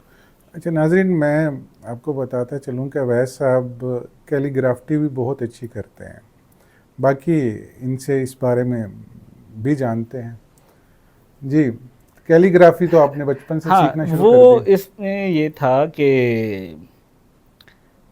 ये दोनों चीज़ें ही बचपन में मेरे साथ लगी, एक किताबें पढ़ना और दूसरा कैलीग्राफी करना। और ये दोनों चीज़ें ही वो थी जिसका मेन जो घर वालों का मकसद था कि इसमें इससे ये पढ़ाई में अच्छा होगा, पढ़ने से, कहानियाँ पढ़ने से इसकी बेहतर होगा, रीडिंग में बेहतर होगा, और अगर इसकी खुशखती होगी, अच्छा लिखता होगा, तो नंबर्स अच्छे आएंगे, मार्क्स अच्छे आएंगे। तो ये दोनों चीज़ें बेसिकली तो करवाई गई मुझे पढ़ाई में बेहतर करने के लिए। लेकिन इन दोनों में मज़ा इतना आया कि फिर मुझे लगा कि यार ये दो मेरे बड़े अच्छे स्किल्स हैं, और इन दोनों में बहुत मज़ा आया। तो कैलीग्राफी जो है वो मैं जाता था, हमारी छुट्टियां होती थी, गर्मियों की जो छुट्टियां, उसमें मुझे बड़े भाई जो हैं वो ले जाते थे। तो वहाँ पे कैलीग्राफी सीखना शुरू कर दी। मतलब कैलीग्राफी प्रॉपर नहीं, आप उसे कह लें कि खुशखती सीखी, खताती नहीं, खुशखती। ठीक है। उस वक्त खुशखती ही थी। तो वो टीचर बहुत अच्छे थे, सफदर शाह साहब थे हमारे जो सिखाते थे, बहुत अच्छे टीचर थे, और क्या खूबसूरत उनकी राइटिंग थी। तो मैं उनके, मतलब हाथ मेरा शुरू से साफ था, मुझे ड्राइंग का बहुत ज़्यादा शौक़ था। तालीम और तरबियत उस वक्त आता था, बच्चों का बाग, तालीम और तरबियत, नौनिहाल, फूल, बच्चों का बाग, मतलब ये वो सारे बच्चों की दुनिया, ये सारे वो थे रसाले उस वक्त बच्चों के, जो मैं रेगुलर पढ़ता होता था। मतलब टाइम ही इतना होता था, करने को कुछ नहीं, तो कहानियाँ पढ़नी, रसाले पढ़ने। और इसके अंदर तालीम और तरबियत के अंदर एक सिलसिला आता था, अगर मैं सही, होनहार मुसव्वर करके, मेरे ख्याल में, अगर मैं सही याद है मुझे तो उसके अंदर वो हर महीने एक देते थे, टॉपिक देते थे, उसके ऊपर आपको अपनी ड्राइंग बना के भेजनी होती थी तालीम और तरबियत को। तो वो बड़ा अरसा मैं बना के भेजता रहा, और मैंने वो सिलसिला बड़ी दफ़ा विन भी किया, मुझे किताबें भी आती होती थी उनकी। तो पेंटिंग, ड्राइंग, खताती, ये भी शुरू से बचपन से साथ में एक एक्स्ट्रा चीज़ लगी, और मज़ा बहुत आता था इसमें भी। किताबें किस तरह की पढ़ते हैं? किताबें शुरू में तो बच्चों की कहानियाँ से शुरू किया, जिस तरह से मैंने बताया कि तालीम और तरबियत, ये रसाले, इससे पहले वो बिल्कुल ही छोटी बच्चों वाली कहानियाँ, टार्ज़न और उम्र यार और ये वाली सारी कहानियाँ, ये पढ़ना शुरू की। और उसमें ये था कि मेरी अपनी इमेजिनेशन वो इतनी होती थी कि अच्छा वो पढ़ लिए एक, तो जिस तरह की चीज़ पढ़ रहा हूँ मैं उसी तरह की सोचना शुरू कर दी। तो क्लास 2 में था जब मैंने पहली कहानी अपनी लिखी थी, टार्ज़न और सरकटी बुलाएं। टार्जन और सरकटी बुलाएं। अच्छा, तो वो मैंने लिखी भी थी, साथ में मैंने ड्राइंग भी की थी, मतलब वो पूरी की पूरी उसकी ड्राइंग भी साथ वाह जी वाह। थी। मतलब एनिमेशन। हाँ, तो मतलब वो जो इमेजिन किया उसके साथ ड्राइंग भी किया, और साथ में वो कहानी भी लिखी। तो इसी तरह से वो जिस तरह से एज बढ़ती गई, इमरान सीरीज़ पढ़ना शुरू कर दिए, उसके बाद फिर नॉवेल्स, अफसाने, फिर बड़ों का लिटरेचर पढ़ना शुरू कर दिया। फिर कॉलेज गए तो फिर वहाँ की लाइब्रेरी में मेंबरशिप ले ली, फिर हमारी जो मेन लाइब्रेरी है जिना लाइब्रेरी साहिवाल की, उसकी मेंबरशिप ले ली। तो फिर हर तरह का लिटरेचर पढ़ना शुरू कर दिया। तो वो था कि जिस एज के अंदर जिस तरह का लिटरेचर पढ़ रहे हैं, उस तरह की इमेजिनेशन आ रही, उस तरह के ख्यालात चल रहे हैं, और उसी तरह की लिखने की कोशिश जारी है। तो इस तरह से ये शुरू से चलता आ रहा है। ये तो होगी लेकिन बच्चों कभी भी ये नहीं था कि मुझे राइटर बनना है, ये नहीं था, पता नहीं था, और सोच भी नहीं थी। ये तो होगी बच्चों की किताबों की बात। जी। मतलब जो आपने बाद में लिटरेचर पढ़ा वो किस तरह का पढ़ा? हर तरह के लिटरेचर में मेरे हाथ तो जो लगा मैंने पढ़ डाला है। मतलब यहाँ तक कि मेरे कॉलेज के जो लाइब्रेरियन थे वो अब्बा को जानते थे, तो मैं इतनी किताबें इशू करवाता था कि उसने मुझे मतलब बाकायदा उन्होंने धमकी दी कि मैं तुम्हारे घर बताऊंगा, तुम्हारे अब्बा को बताऊंगा कि तुम अपना कुछ नहीं पढ़ रहे, तुम रोज़ कोई नावल ले जाते हो, कोई कभी कोई सफ़रनामा ले जाते हो, कभी कोई चीज़ ले जाते हो, तुम इतनी किताबें इशू करवाते हो। तो वो तो चलता रहा, मतलब वो तो हर तरह का ही पढ़ा है। लिखने के लिए पढ़ना कितना ज़रूरी है? बहुत ज़रूरी है यार।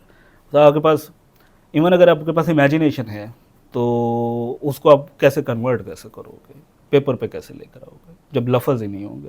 अब अल्फाज आएंगे आपको अगर आपने पढ़ा हुआ होगा तो पढ़ना तो बहुत ज़रूरी है, बहुत ज़रूरी है। अभी मैं आजकल के बच्चों को देखता हूँ तो मेरा भांजा है, वो बहुत इमेजिनेशन है, बहुत इमेजिन, मतलब वो बाद में हैरान कर देता है कि यार ये कहाँ से सोच लिया तुमने, लेकिन उर्दू नहीं लिखनी आती, तो उसमें इमला की इतनी गलतियाँ।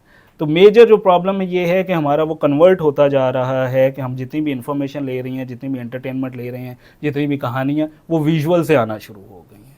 हमारे यहाँ रिटर्न से आती थी, हम पढ़ते थे, क्योंकि हम पढ़ते थे तो हमें अल्फाज की पहचान थी कि अच्छा ये तोए आएगी, ते आएगी, अपना ज़्वाद आएगी, ज़ाल आएगा, ज़े आएगा, वर्ड्स की बहुत वो पहचान थी। और फिर प्रॉपर कि अच्छा यार एक चीज़ को बयान करने के लिए इतने आपके पास अल्फाज हैं, इसमें से आप अपना सेलेक्ट कर सकते हो कि क्या अप्रोप्रिएट लग सकता है। तो अब जो है, अब ये मुझे फील होता है कि पढ़ाई जो है वो कम हो रही है। रिटन वाला पढ़ना जो है ना, कि वो इवन अल्फाज की पहचान नहीं है बच्चों को।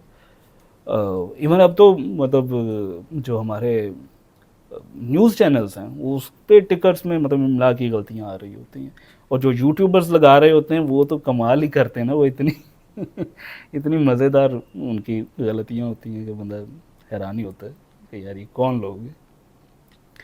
तो पढ़ना बहुत ज़रूरी है, बहुत ज़रूरी है। अनुराग कश्यप के बारे में कुछ कहना चाहेंगे? अनुराग कश्यप गुरु हैं। अनुराग कश्यप के बारे में क्या बने यार, अनुराग कश्यप जो है ना, मतलब आपकी लाइफ में एक कोई टर्निंग पॉइंट होता है। जिस तरह मैंने बताया कि मेरा सिनेमा के साथ कोई उस तरह से नहीं, फिल्म्स भी बहुत कम देखी। बचपन थ्रू आउट में मेरा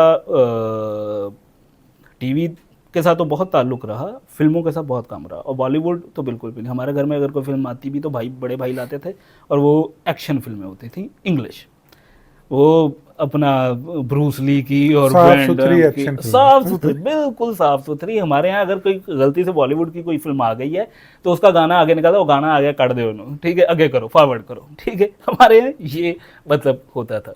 तो और फिल्म भी अगर बॉलीवुड की भी आई तो वो कोई बहुत ही साफ़ सुथरी होगी, बहुत ही धुली हुई होगी, तो तभी आएगी, जिसका आप चारों तरफ से आपने सुन लिया हो कि यार ये बहुत ही अच्छी फिल्म है। जैसे मुझे याद है कि मुन्ना भाई मैंने हमारे घर में आई थी तो वो देखी थी, भाई लेकर आए थे, और लगान, ये 2 फिल्में, और मैं बड़ा हैरान हुआ था, 4.5 बॉलीवुड फिल्म, क्या बात है।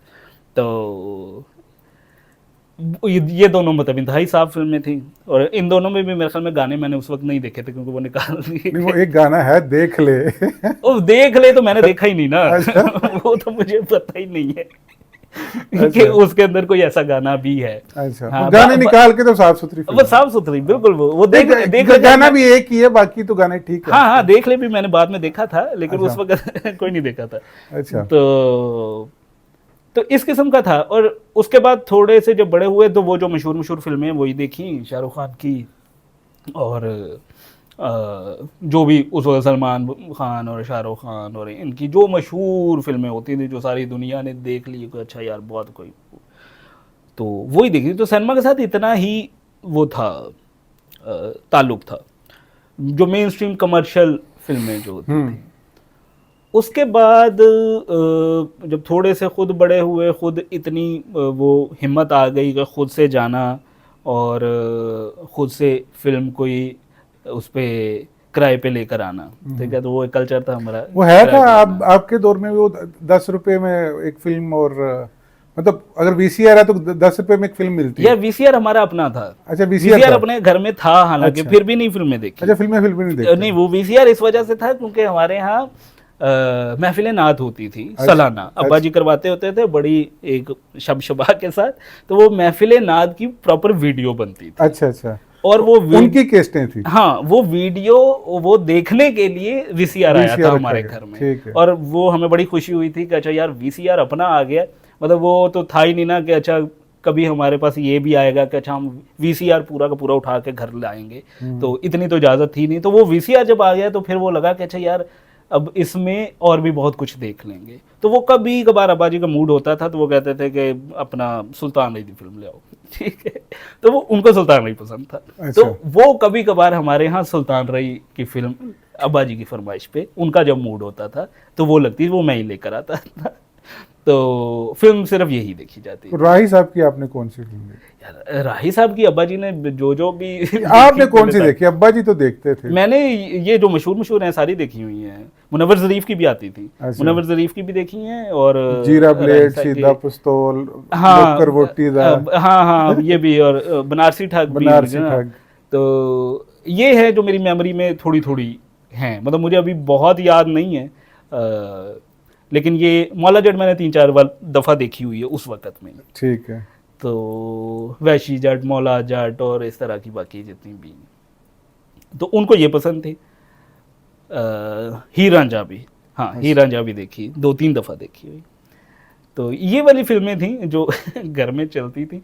तो जब थोड़े से बड़े हो गए, कॉलेज जाना शुरू कर दिया, थोड़ी सी हिम्मत आ गई, तो फिर ये था कि अच्छा खुद फिल्म लेकर आना और देखना, और वो भी बस ऐसे ही कि अपना बहन को साथ मिला के।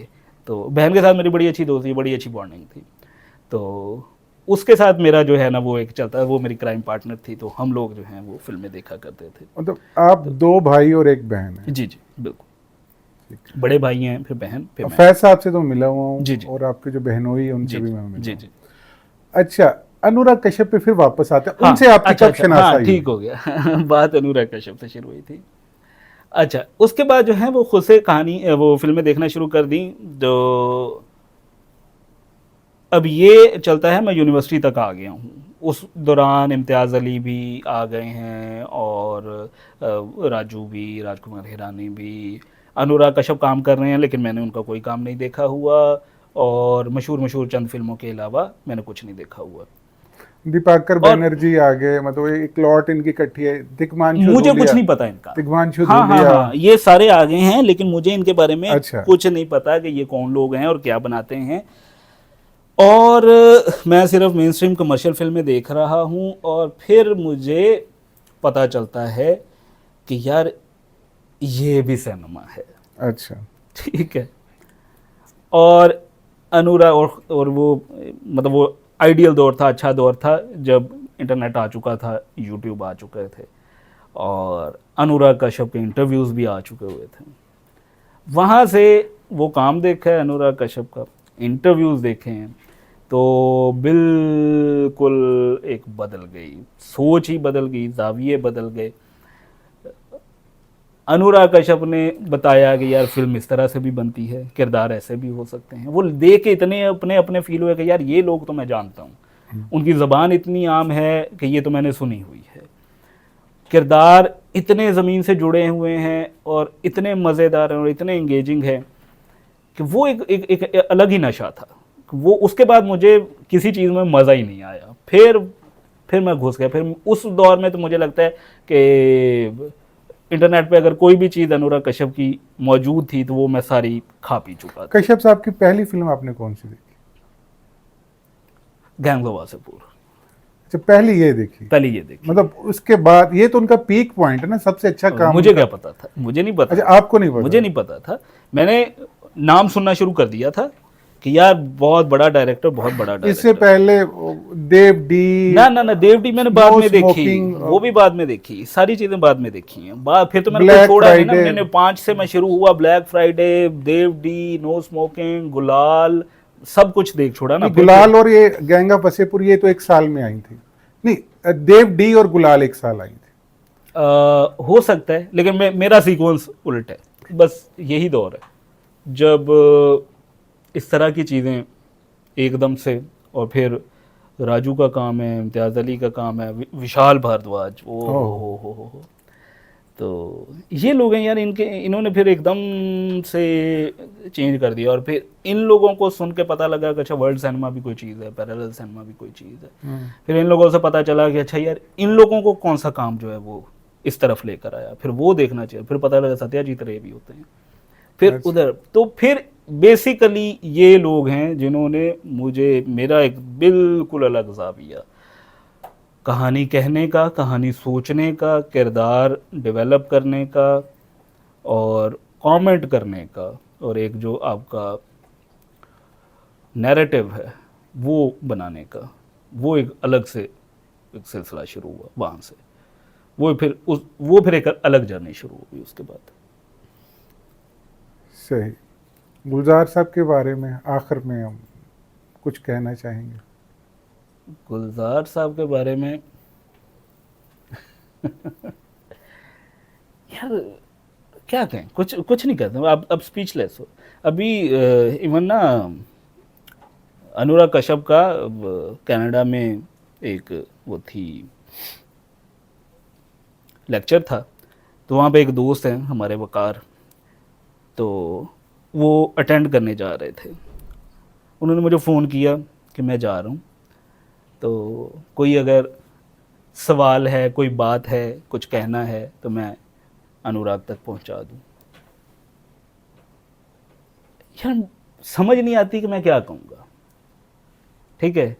तो उनको मैंने कहा यार सिर्फ शुक्रिया बोलना कि पाकिस्तान में कोई बंदा बैठा है जिसकी ज़िंदगी में तुम्हारी वजह से बहुत इम्पैक्ट आया है, और तुम्हारा उस पर तुम्हारा एहसान है, और वो सिर्फ शुक्रिया बोल रहा है आपको, ठीक है। तो कहने को मतलब, और ये सेम गुलजार साहब क्या कहे बंदा, कुछ नहीं कह सकता। आप उनका शुक्रिया अदा कर सकते हो, आप उनको कह सकते हो कि अल्लाह तुहानू सेहत देवे, तंदुरुस्ती देवे, तो बस काम कर दे रहो। बहुत बहुत बहुत बहुत बड़े लोग हैं। अवैस साहब बहुत शुक्रिया, थैंक यू। आपके साथ गपशप लगा के बहुत मज़ा आया। मुझे भी बहुत मज़ा आया। और मुझे अपने टाइम का कोई मसला नहीं, रात के इस पहर आप मेरी खातर जाग रहे हैं, आपका ख्याल है। नहीं बहुत मज़ा आया, बहुत मज़ा आया। और हम आपको इस वादे के साथ इजाज़त देंगे कि इंशाल्लाह आप जब हमारा चैनल खड़ा हो जाएगा, ये पहला है इंटरव्यू आपका, तो 25-30 के बाद हम फिर, अभी क्योंकि तशनगी बाकी है, सर आप ऑर्डर लगाएं जब तो आप, फिर आपसे एक हम नशिस्त करेंगे। जब आपका। नाजरीन, ये थे अवैस अहमद, और मैं ये बताता चलूँ कि मैं कभी भी कैमरे के सामने ना आता अगर अवैस साहब मुझे बार बार ये सालों से मुझे ज़ोर दे रहे थे कि मुझे सामने आना चाहिए और मुझे बात करनी चाहिए।